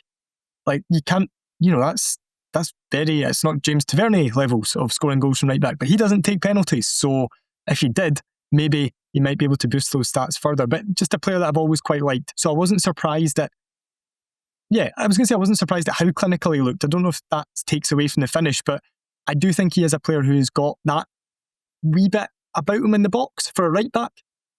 I know Queen of the South are perhaps a bit disappointed they didn't get another striker. Maybe there's one already there. Ped Murphy, if you're listening, and I think you are, I think you listen regularly, just stick Mikey Hewitt up front. We got a glimpse as to what he could do. I wonder if there's ever been a player that's been moved from one position to another, it's like a big leap, like from a defender to a striker, who has gone on to do really well, and for it to become his career where he changes positions. Not the other way. Some players, when they get older, they get moved further and further back. Well, if there's ever a player who's a defender that ended up becoming a striker and was actually pretty good. Well, we have tried it with Morgan Neal in recent weeks. We'll leave that there. Yes. We haven't done it since... we didn't do it at Spartans. Don't think we did it against Elgin because we were hanging on. We did it at Stranraer, certainly. I think we did it a week later at Stirling Albion, where it was like, right, we're needing a goal, so just stick Scoop up front. I'm not convinced that he is going to be the next Mikey Hewitt / Dion Dublin / Steve Bruce. However, we tried it. I'm trying to think, like Logan Dunnicky at Clyde. That was one Lyndon Dykes for one game. For one game, he scored the goal of the season against Partick Thistle, where he basically assisted himself for the goal. Just an incredible goal. Duka Santala, if you remember him, he was a Finnish boy on loan from Rangers at Partick Thistle, was a centre back, and Dick Campbell turned him into a striker. That's about it. Listen, if you can think of anyone else who's been the defender that's turned into a pretty good striker, do let Fraser and I know, because it's maybe we can make a podcast about that as well. Just talking about Duka Santala for a wee bit. Desperately trying to think of players that we had who we moved about positions, but they've all gone back to me. So like Matty Shields came to us as a striker. He spent most of this season as a centre back at Queen's Park, albeit back playing on the wing, I noticed midweek. But he went back the way. Carlo Pinatiello came to us as a winger, ended up as a right back or a centre mid. He was a winger, right? Yeah. Wow, I thought he was just like a right back or centre mid. I didn't think he was we'd never seen him as a winger. Yeah, he came to us as a right winger officially, although I think I've seen him play there about twice. Beyond that, then you're just getting into realms of players who've played everywhere. So like Ian Chisholm, if you remember from back in Dumbarton's promotional season, he played every single position for us apart from in goals. He wore every shirt number in the old days when you had you basically had your team lined up by shirt numbers. Yeah. He played 1, 2, 3, 4, 5, 6, 7, 8, 9, 10 and 11. That's incredible. That's incredible. That's there can't be any players that have done that. I know that you be moved around, like 11 is left wing, 7's right wing, 9 and 10 are your strikers. But that's remarkable that someone could have done that. That's a brilliant factoid. One for the next office party. If you ever meet another Dumbarton fan and want to reminisce about Chizzy, then actually, just if we're on reminiscing about Chizzy, do you remember Paddy Boyle being on the Pelly podcast and talking about the fact that he downed a bottle of Buckfast before he was doing pre-season training? Yes, I do remember that. Who was the big striker as well that he was talking? Was it Dennis McLaughlin? Dennis McLaughlin, bloody hell! Aye, that was good. I quite miss those Pelly podcasts. I always quite fancied bringing them back, but it's just the amount of time it took to research them. And I remember going back and listening to one. I thought we're kind of getting a wee bit too much into the weeds here about specific games that don't really count. I think that for the longer ones, you could easily have boiled them down from like 3 hours to like 2 hours. I think would have been easier to done. But that's we're thinking out loud here. We're here to talk about Queen of the South 2, Inverness Caledonian Thistle 2. Do you think, Fraser, we've learned much about either of these two teams from this game? No, I wouldn't say we've learned it. I think I thought for a large amount of time this season, Inverness would click and they would run away with the league. And I still think they'll probably win the league. I don't think there's very much between them, Queen of the South, Steny. I mean, you'll have seen a lot more of all these teams. I expected Inverness to go and basically just steamroller their way to the title. Don't think they're going to do that now. But that's possibly not because they're any worse than I expected, just because Queen of the South and Steny are showing a bit more consistency. I don't know why I doubted Steny's consistency. However, there has been that part of me that's been like, nah, they'll run out of steam eventually. It's been thinking that for about 3 years now, and they haven't. So, not wishing ill on Steny, but if they'd like to prove me right by running out of steam at some point over the next 5 to 10 years, that'd be great. I think that's I agree with you. I think a lot of observers are just waiting for Inverness Caledonian Thistle. I think when it comes to the home straight, that Cali Thistle will ultimately run away with it. I think that they had a wobble there. They had some pretty bad results, particularly getting knocked out of the Scottish Cup by the Spartans, but it very much feels like they have righted the ship. You know, the win over East Fife through the week. They followed that up by beating Alloa Athletic at the Caledonian Stadium. They get a 2-each draw with Queen of the South, and that they might disappoint. I think Kelleher in his post-match interview said he was happy, quite happy with the performance, but just disappointed that they had chucked away the lead on 2 occasions. But on top of that as well, I think Cali Thistle, he mentioned they've recorded around 2,500 miles over the past month, just a lot of games away from home. And I think that once things settle down, they'll be able to just go back into their home away cycle, and I think they'll benefit from that. One of the things I did find quite funny was again, there's these Peter Murphy post-match interviews are absolute gold mines. He praised the fans for getting behind the team, and Sandra says, do you think that's maybe because the team have given the fans something to get excited about? And I like, well, actually, we had a really, really good home record last season. The fans didn't really come out for that, so I just thought that was quite funny when he got answered back. He didn't mention the fact that Queen of the South lost basically every single game they played away from home last season, though, which might have been why fans didn't turn out at Palmerston, because they just thought, I can't trust this team, or this team are going to let me down. So they were very good at home. However, you probably need to be very good full stop before you've got 3,000 fans turning out for you. Was it not something like February or March when it was they won their first match away from home? It's just crazy, absolutely crazy. They didn't even beat us at the Rock last season, and we won about 3 home games all year. Yeah, that is pretty bad. That is pretty bad. But there's some interesting games coming up for both sides, Fraser. Cove Rangers versus Queen of the South. I think Queen of the South will win that, even though it's away from home. I think they're a better team than Cove. I think Cove will miss a man who will come on and talk about, Mikey Doyle. I think he'll be a big loss for them. So I fancy Queen of the South in that one. And then Inverness Caledonian Thistle versus East Fife. 3-0 Inverness, 4-0 Inverness. Comfortable Inverness win. I was going to just, as we bonus before we move on from League One, I wanted to ask you about East Fife's signing strategy. And the feeling I get is that they are repeating, or Dick Campbell, should I say, is repeating the same kind of mistakes he made at his final days at Arbroath, where he wanted to try and find the next Joel Nubley, so would sign a load of bang average players to come up and play for Arbroath, which didn't work, and ultimately saw the team relegated from the Championship. And I wonder if he's making the same mistakes here with some of the guys that he's brought, like Omar El Harek, Dennis Halliday, Joe Halsey, Destiny Oladipo. Guys like that have been signed from like Corby Town, Erith Town, sort of the lower reaches of English football. What do you think the thinking is behind this? I sat and watched I watched their highlights from their game against Queen of the South in preparation for this podcast, just to get another view at Queen of the South from Queen's winning 5-1. And to be fair, what was ridiculous wind. And then I watched their highlights in the weekend when they lost to Montrose 3-2 at home, because I wanted a look at some of these guys. So I know Suns fans, I mean, you signed 2 players from National League, one from National League North and one from National League South. So I was doing a bit of digging about into those leagues, and I would say National League North, National League South is a reasonable level.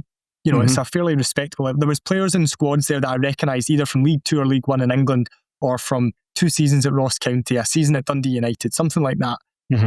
I had never heard of Erith Town, where Destiny Oladipo came from. It seems like a very, very low level. The guy Omar El Harak, is he the one who came in? He'd been playing out in the Middle East.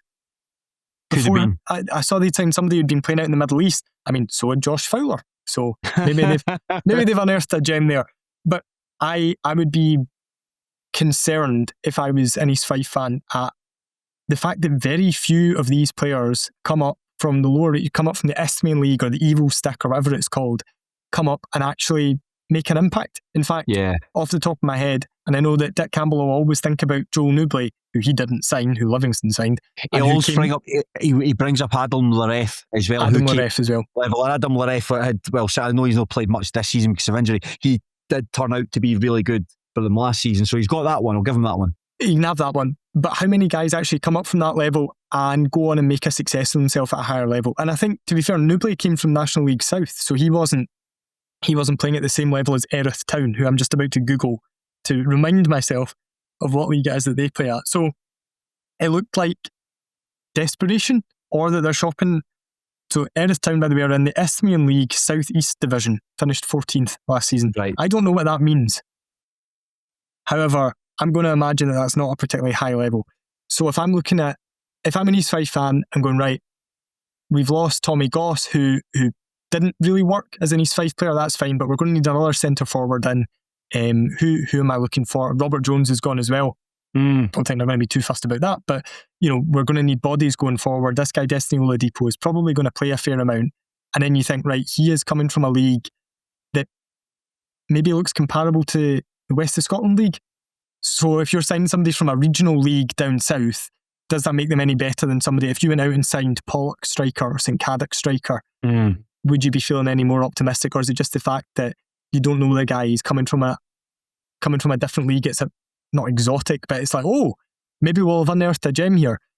I imagine they probably haven't, because the stats point to the fact that 99% of these guys come up and it doesn't work.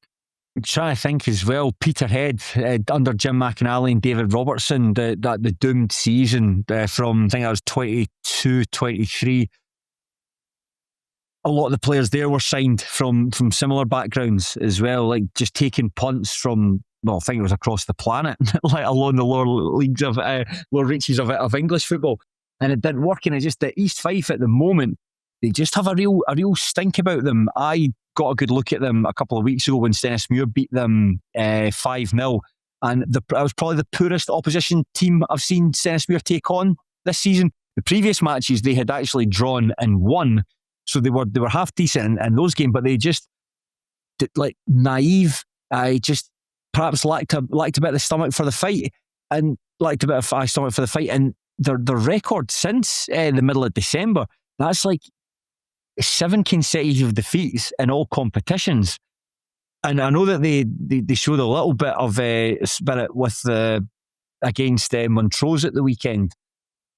I do worry about them. And I think that teams like Hamilton Academical, wait and see. Always have to say, we'll wait and see what shape they're in. I think there's talk that they might go into administration on Friday if they can't find some like £300,000 to pay off the funding globe.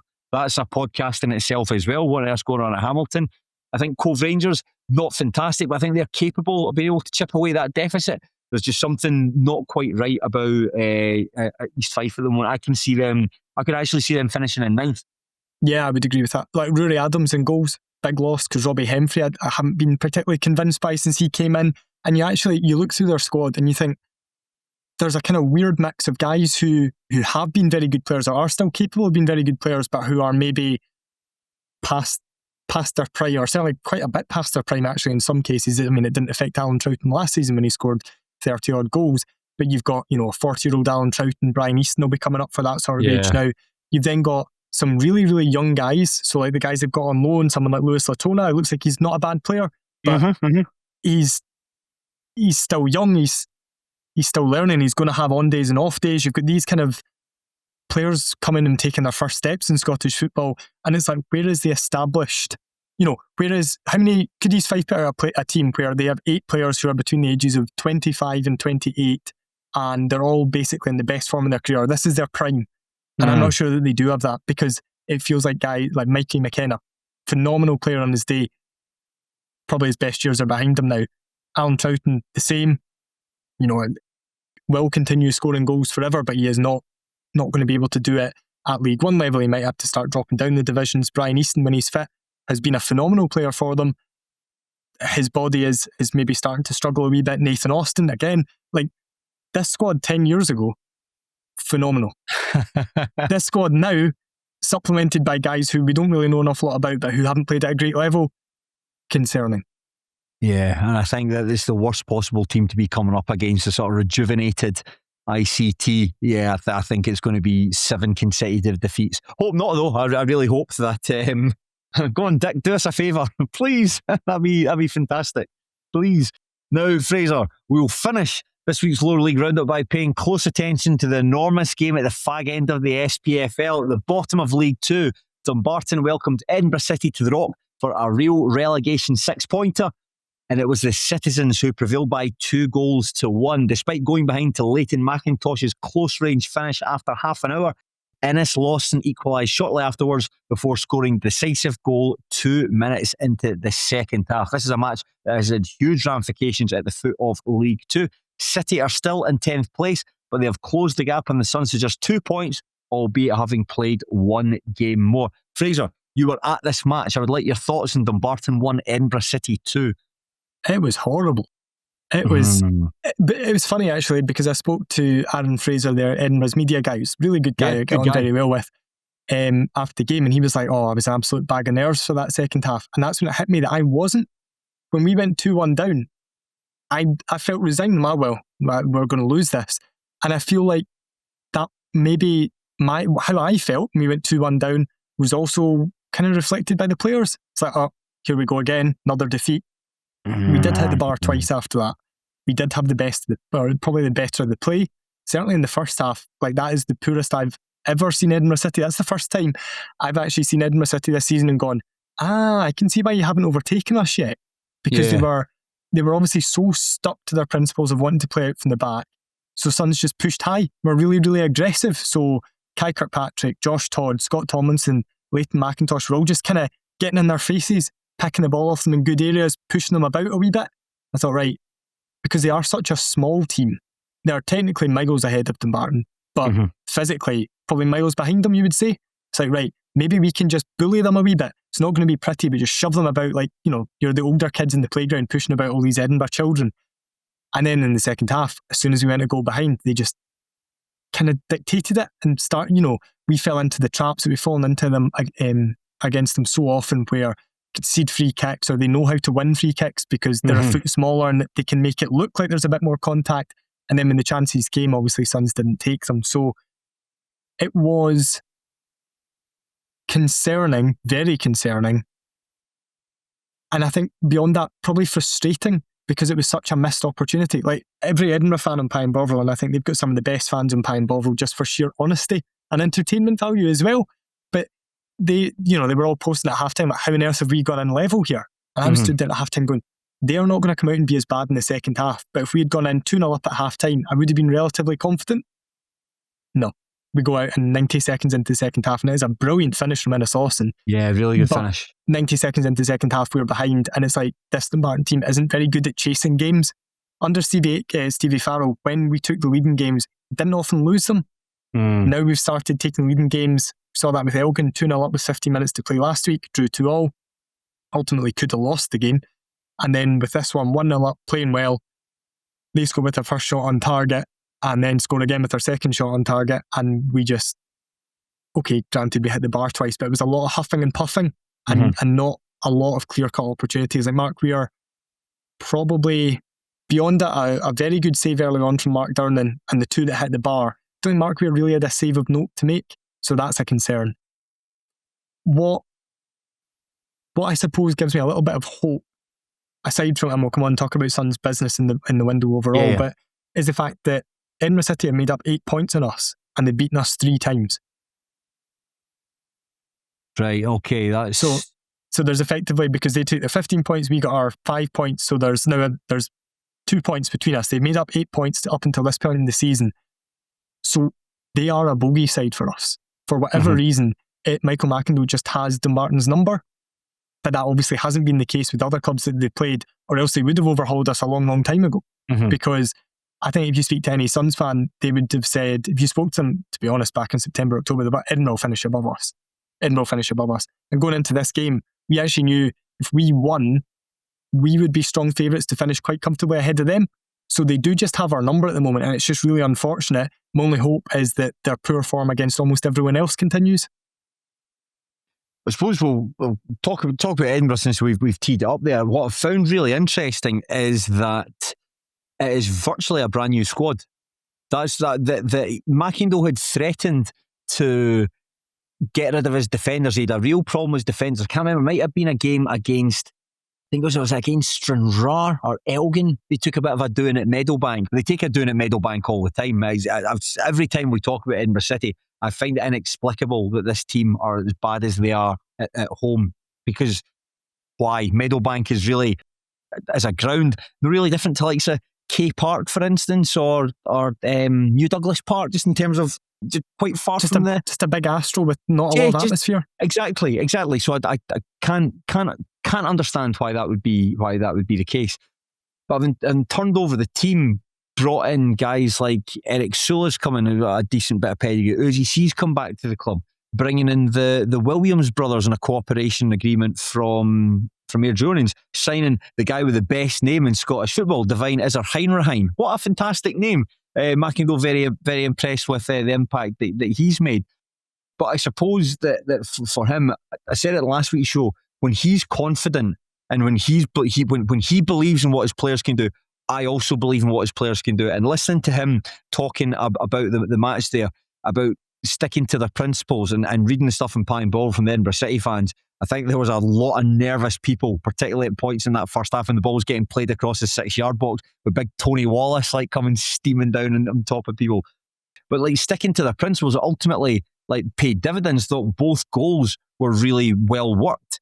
Really nice finishes on both occasions from Innes Lawson.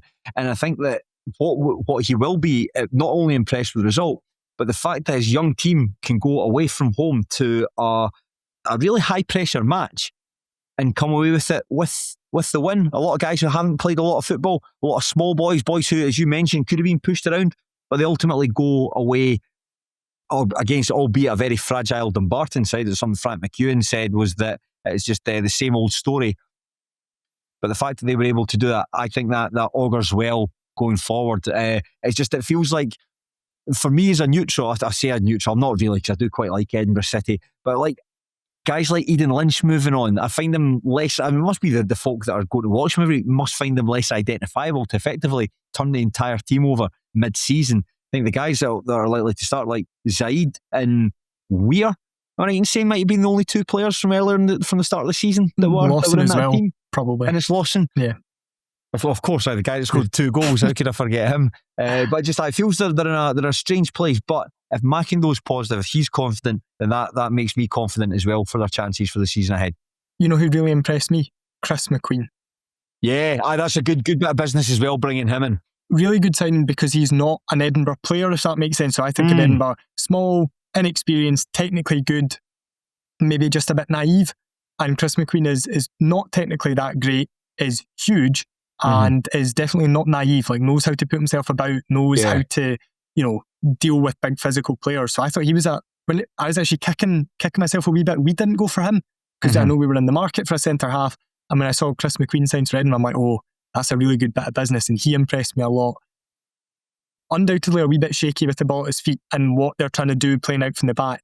But as a defender, as a stopper, I thought he was excellent, and exactly what they need. Someone who as an organiser, as vocal, as experienced, but obviously because he's still quite young, I feel like he's still mouldable by McIndoe into the sort of player he wants him to be. So you look at him, really good addition. Can't remember which Williams it is who's got the longer hair. So a really good player.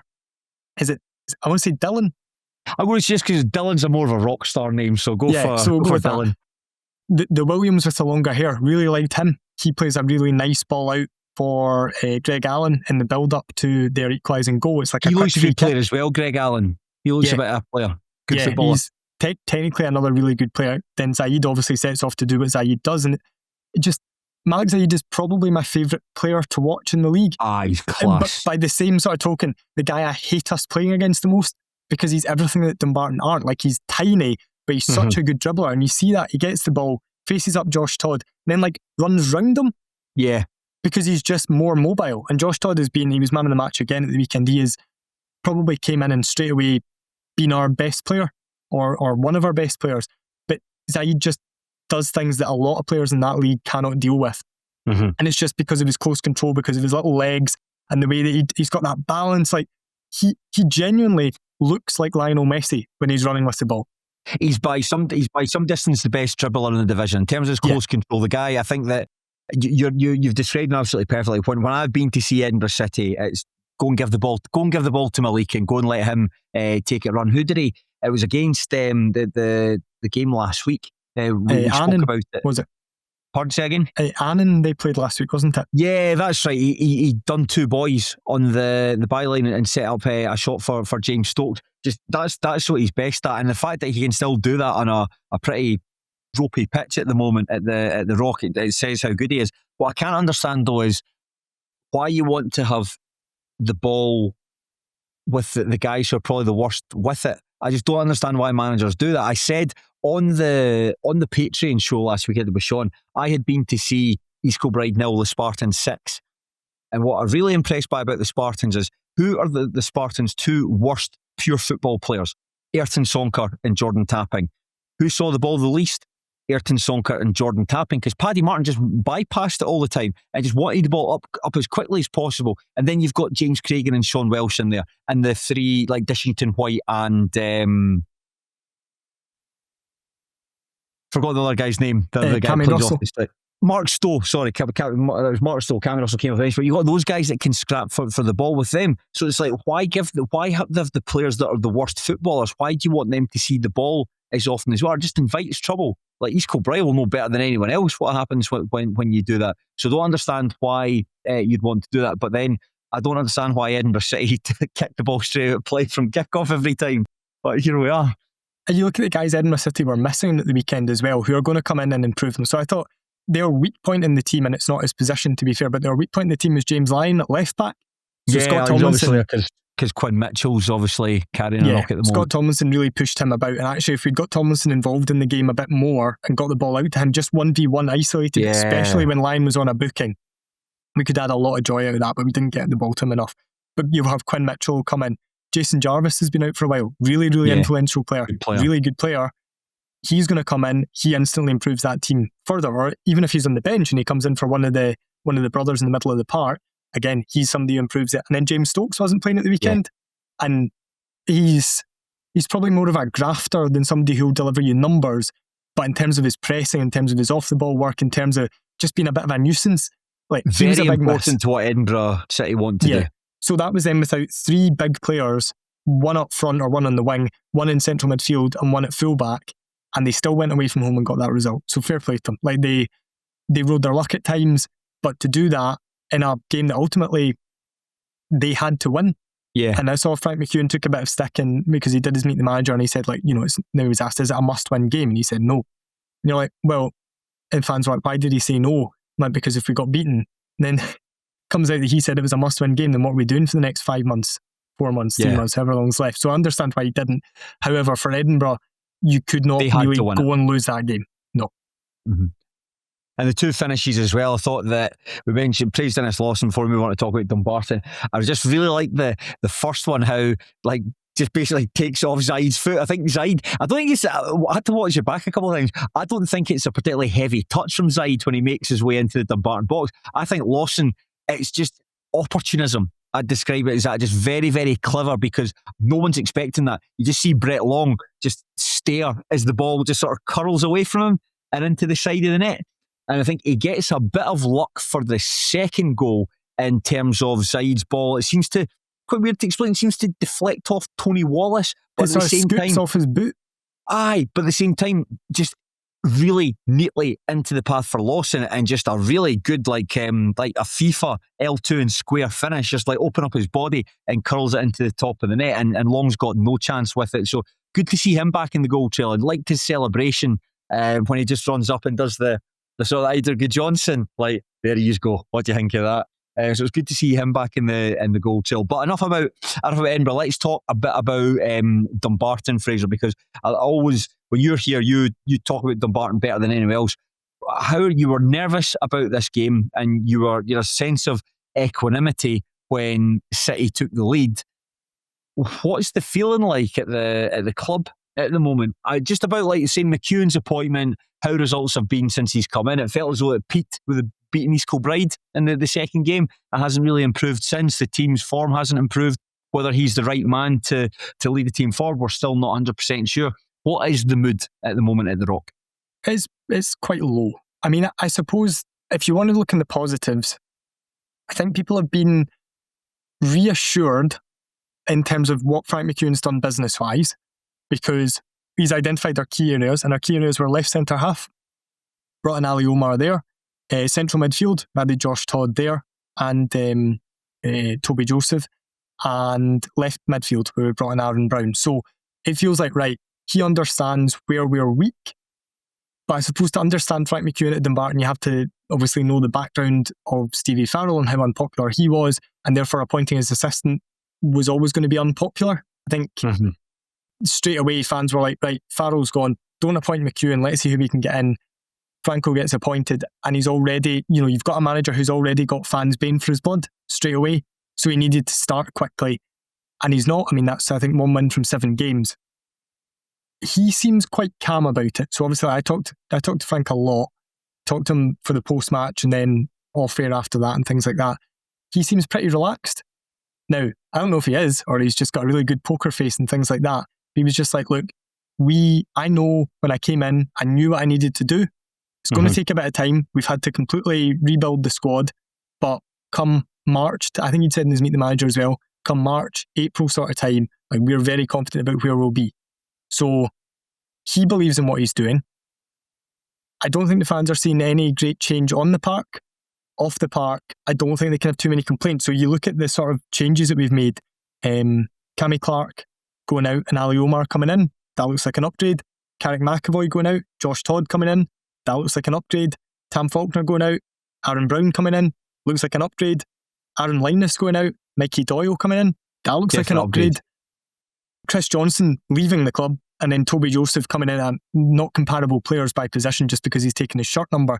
But Toby Joseph looks like there's something there, just like gets around the pitch well, really athletic. You can tell he's inexperienced at this sort of level, and maybe just like how frantic it is.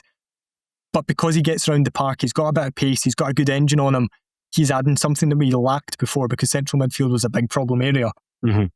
So I suppose everything that Frank has done off the park, in terms of addressing areas, in terms of getting rid of guys who probably weren't up to it, has been positive. It's just the fact that on the park, we're still kind of seeing the same issues, and that is Dumbarton are really confusing because, and we joked about it actually after the game of the weekend, most weeks our goalkeeper doesn't have very much to do. So it's not like we're shipping lots of chances, but when the opposition have a chance, it tends to either be a good one because we just park and let them score, or we concede from it. And we don't create many chances. Like I said, I think the lowest number of shots in the league, but scoring goals hasn't really been a problem this season. Yeah. So I think we are level with Clyde or something like that on goals scored. So it's not like we're struggling to hit the net. It's just like, why are we in games where there are so few chances, there's a lot of goals, and most of the goals seem to go to the opposition? Yeah, that's so frustrating. I suppose it's something that McEwen has spoken about a lot in his post-match interviews. He mentioned it here, and events have subsequently changed. You've talked about the guys coming. We'll focus on one in particular, but he talked about that he wanted to make sure players are up for the fight. He said he's unsure if some of the players in the dressing room are. And I think that certainly the player, perhaps maybe one of the most eye-catching signings actually across the lower leagues, was getting Mikey Doyle in from Cove Rangers. I thought, when I saw that, I thought that's a really, really good piece of business. Incredibly fit. I'm sure it might have been last season where he played every minute of every game for Cove Rangers. Can play pretty much all across the back. Obviously, he's a right back, but can play as centre back, can play at right centre back, and he can even play one further up. Bags of personality, like absolute bags of personality. And I was reading the comments in Pie and Bovril, and everyone was unanimous. Rarely you see, but everyone was unanimous in saying that's going to be a superb signing for Dumbarton. Yeah, and I wonder if that's actually why I am feeling a wee bit more positive and not, if you'd done this podcast with me after the game on Saturday night, I think I would have been absolutely scunnered with it. But when I found out about Mikey Doyle signing, when was it, Monday? I can't remember. I was in the car at work, or I was walking up to the car at work, got the text about it, and that's when we sorted all the kind of media side of things on it. When I got the shout about that, it was like, whoa, actually, that could be a bit of a game changer.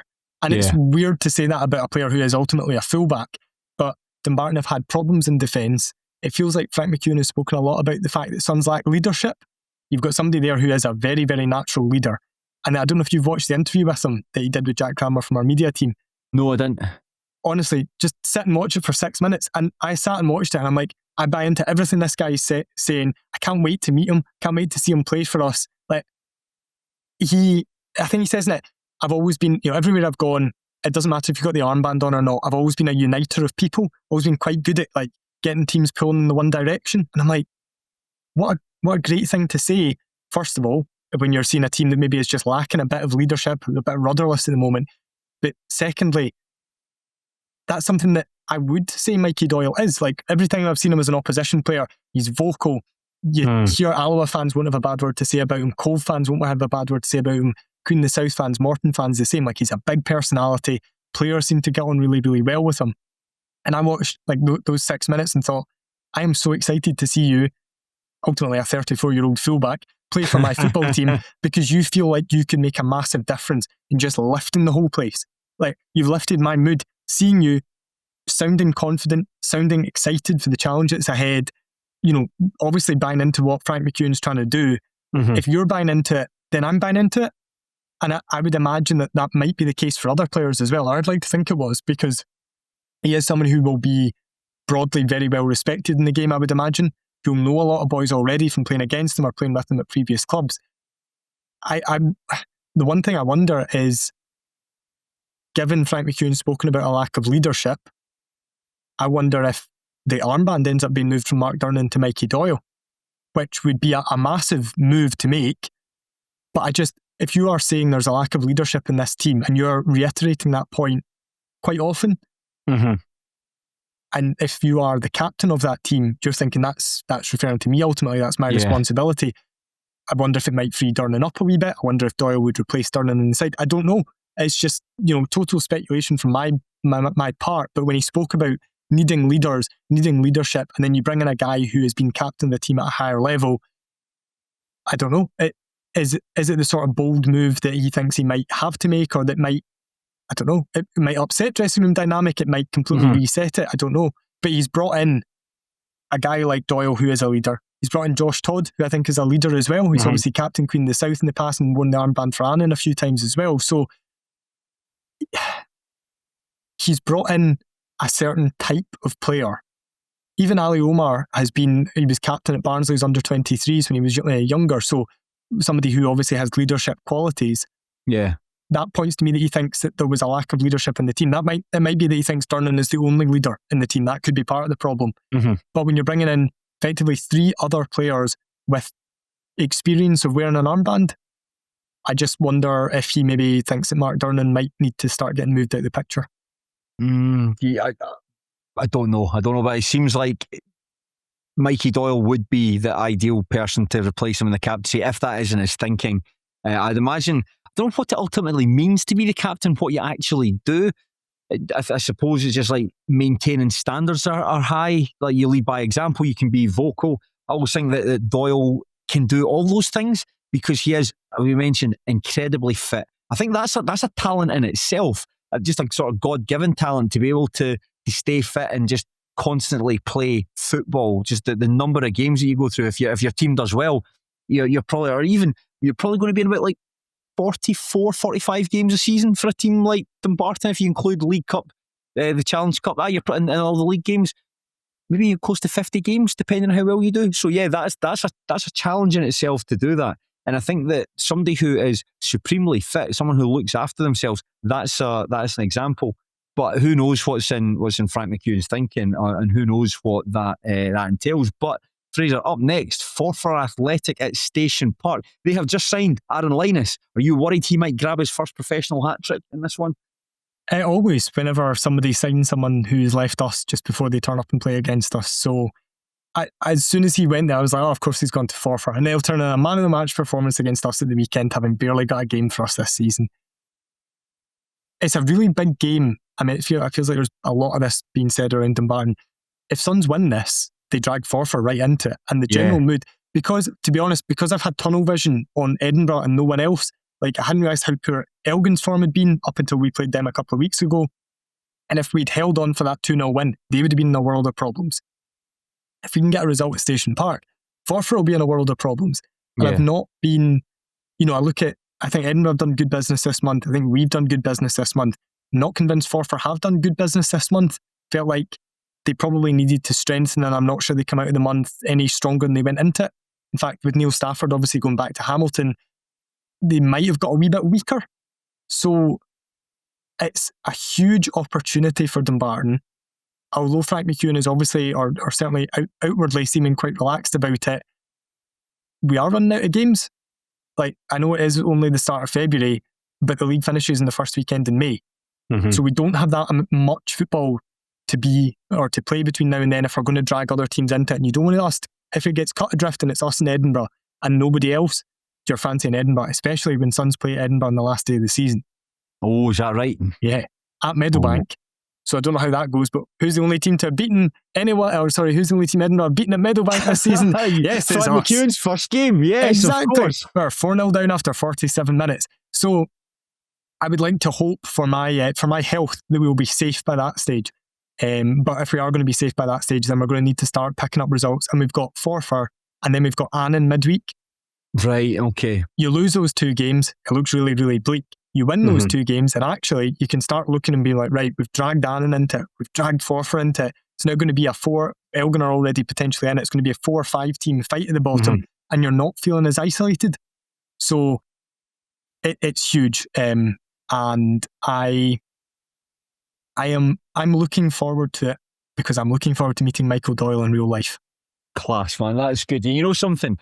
Similar to last week when we talked about whether or not East Kilbride would bounce back after that defeat to the Spartans, looking at the fixture and thinking, they've got Forfar.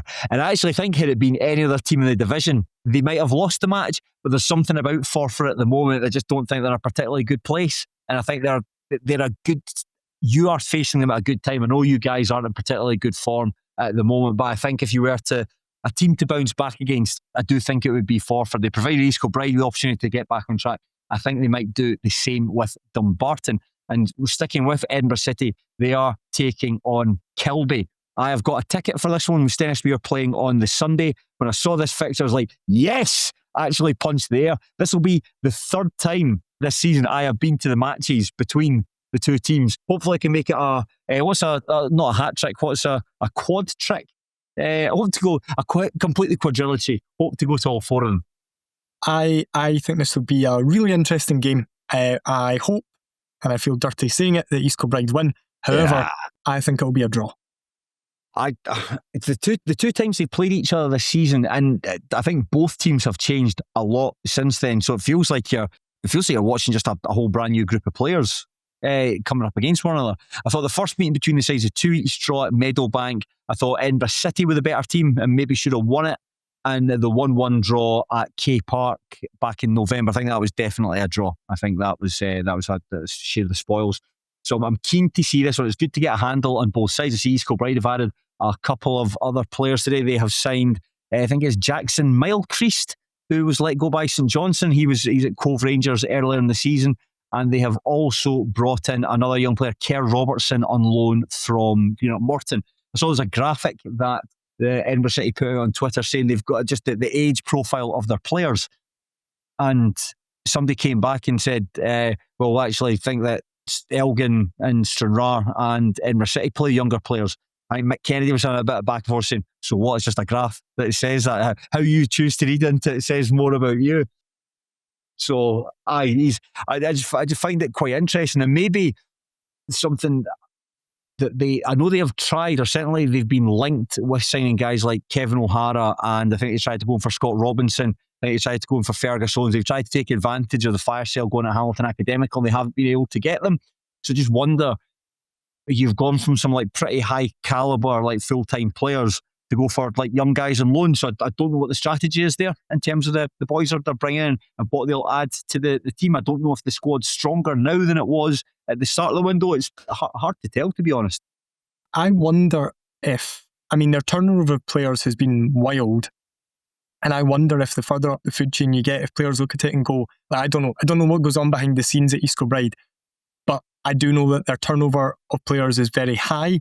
And if you are looking at that and you are Kevin O'Hara, you are Fergus Owens, someone like that, and you go, maybe 2 years ago, you're like, right, actually I fancy dropping down to East Kilbride, fancy giving that a punt, like we saw with Regan Mimra, for example, fancy giving it a punt at that level. They actually look at it now and they go, that squad turnover is a bit high, and if it doesn't work out for me at East Kilbride, where do I go? Like, what's my next move after that? It's probably to a more run-in-the-mill League 2 side. It's to Edinburgh, like it has been for all the guys that they've let go this month, or it's to Stirling Albion or Dumbarton or wherever.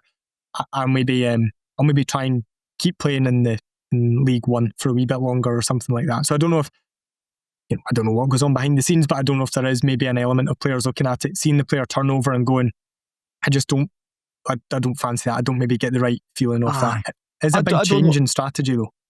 Yeah, that's it. It just, some people, they'll say like the team that won the Lowland League title and relegated Bonnyrigg Rose, people might have looked at that in the past and thought, I didn't think this at the time, where people say, oh, that's like a League 1 side, or a team that could compete in the Championship. They said the same thing, just because Kennedy was still the manager, but they said the same thing about Darvel, effectively a League 1 team. I didn't think so. I thought those were good sides and they could hold their own in League 2, as East Kilbride have proven so far this season.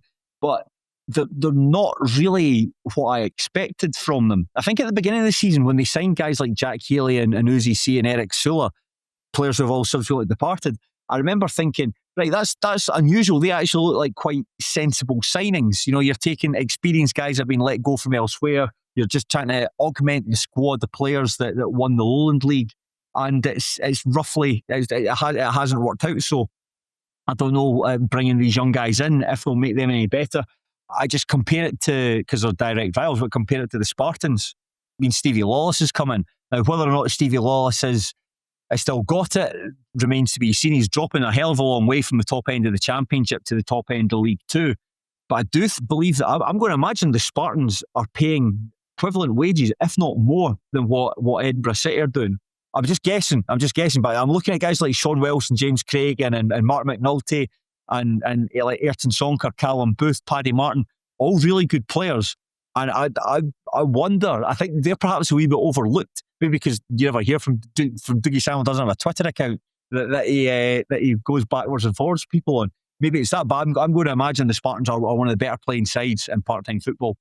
Yeah, I would agree with that, because when I saw Lawless was going from Thistle and I saw East Kilbride teasing a signing, I was like, I've been waiting on them making a signing like Stephen Lawless, a guy who comes in from a higher level and you go, oh wow, obviously his best days are behind him, but for our league, that's a cracking bit of business, like a real, I'm surprised to see him drop into this level. They're probably the only club who could get him in type signing.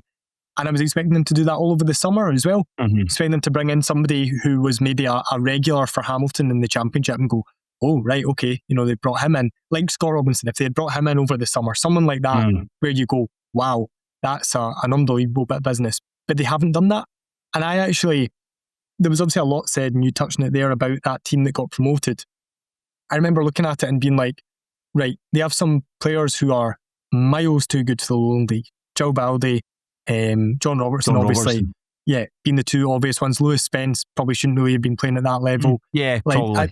Probably Jack Leach as well. Yeah, Jack Leach as well. Like guys who were either good League Two players, or in the case of Robertson, Baldy, probably like higher than that. I mean, Robertson, I think, could probably play Championship if he can screw his head, and Baldy, probably a League One player when he's got everything going his way. Like, he needs to do more off the ball. I think he's really good on the ball, but he can sometimes, games can kind of pass him by if he's not involved, I think. But then you look to the defence, you're like, right, like Jordan McGregor, not a player who I would be, we're coming up against Jordan McGregor again this weekend. We're going to get very little out of him.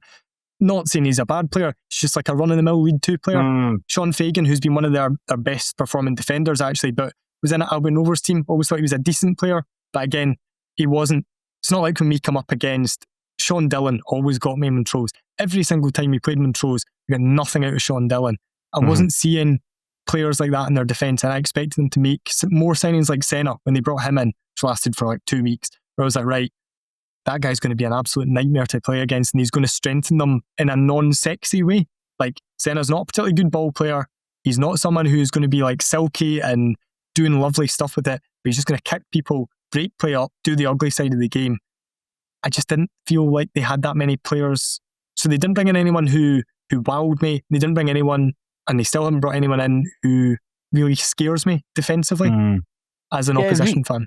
Yeah, Reece Breen came, and I think he was the big ticket centre back, given that he'd done pretty well at Dunfermline Athletic. But I just think that when you drop down to a level, and this is just purely, I mean, I've never kicked the ball in my life, but just when you drop down to a level, you just get the feeling that you're not rising above it. I think Reece Breen's a decent defender, but just a decent League Two defender, if you know what I mean. And on top of that as well, I mean, it's not been published on their Twitter account, but Ben Williamson's left the club, having just joined. And I think that I've read in the Daily Record, obviously he had a horrific car accident, could have ended his football career, and he did really well to get back into contention to play again. But I think that he's not in the right frame of mind to contribute, so obviously needs to take time away. So wish him all the best.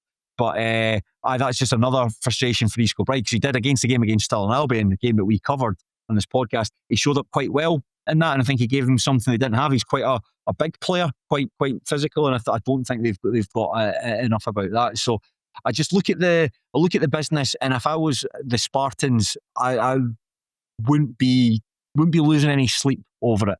But you never know. Like, these guys could turn out to be absolutely fantastic players, and let's hope that's the case. It's always good fun to watch good players playing, and hopefully, I want Edinburgh City to win on Saturday. I know that's bad. I like Dumbarton, but I like Edinburgh City as well. I want to see things interesting. But I did notice that, I don't know if you've seen it, like the East Kilbride, the bio on Twitter says unwanted and unfazed. So at least one of those things is untrue. But yeah, is there anything else to be said, Fraser, about lower league Scottish football on the week beginning the 2nd of February? Just my general take on East Kilbride and Spartans and the differences is, you know what Spartans are? Spartans are really boring.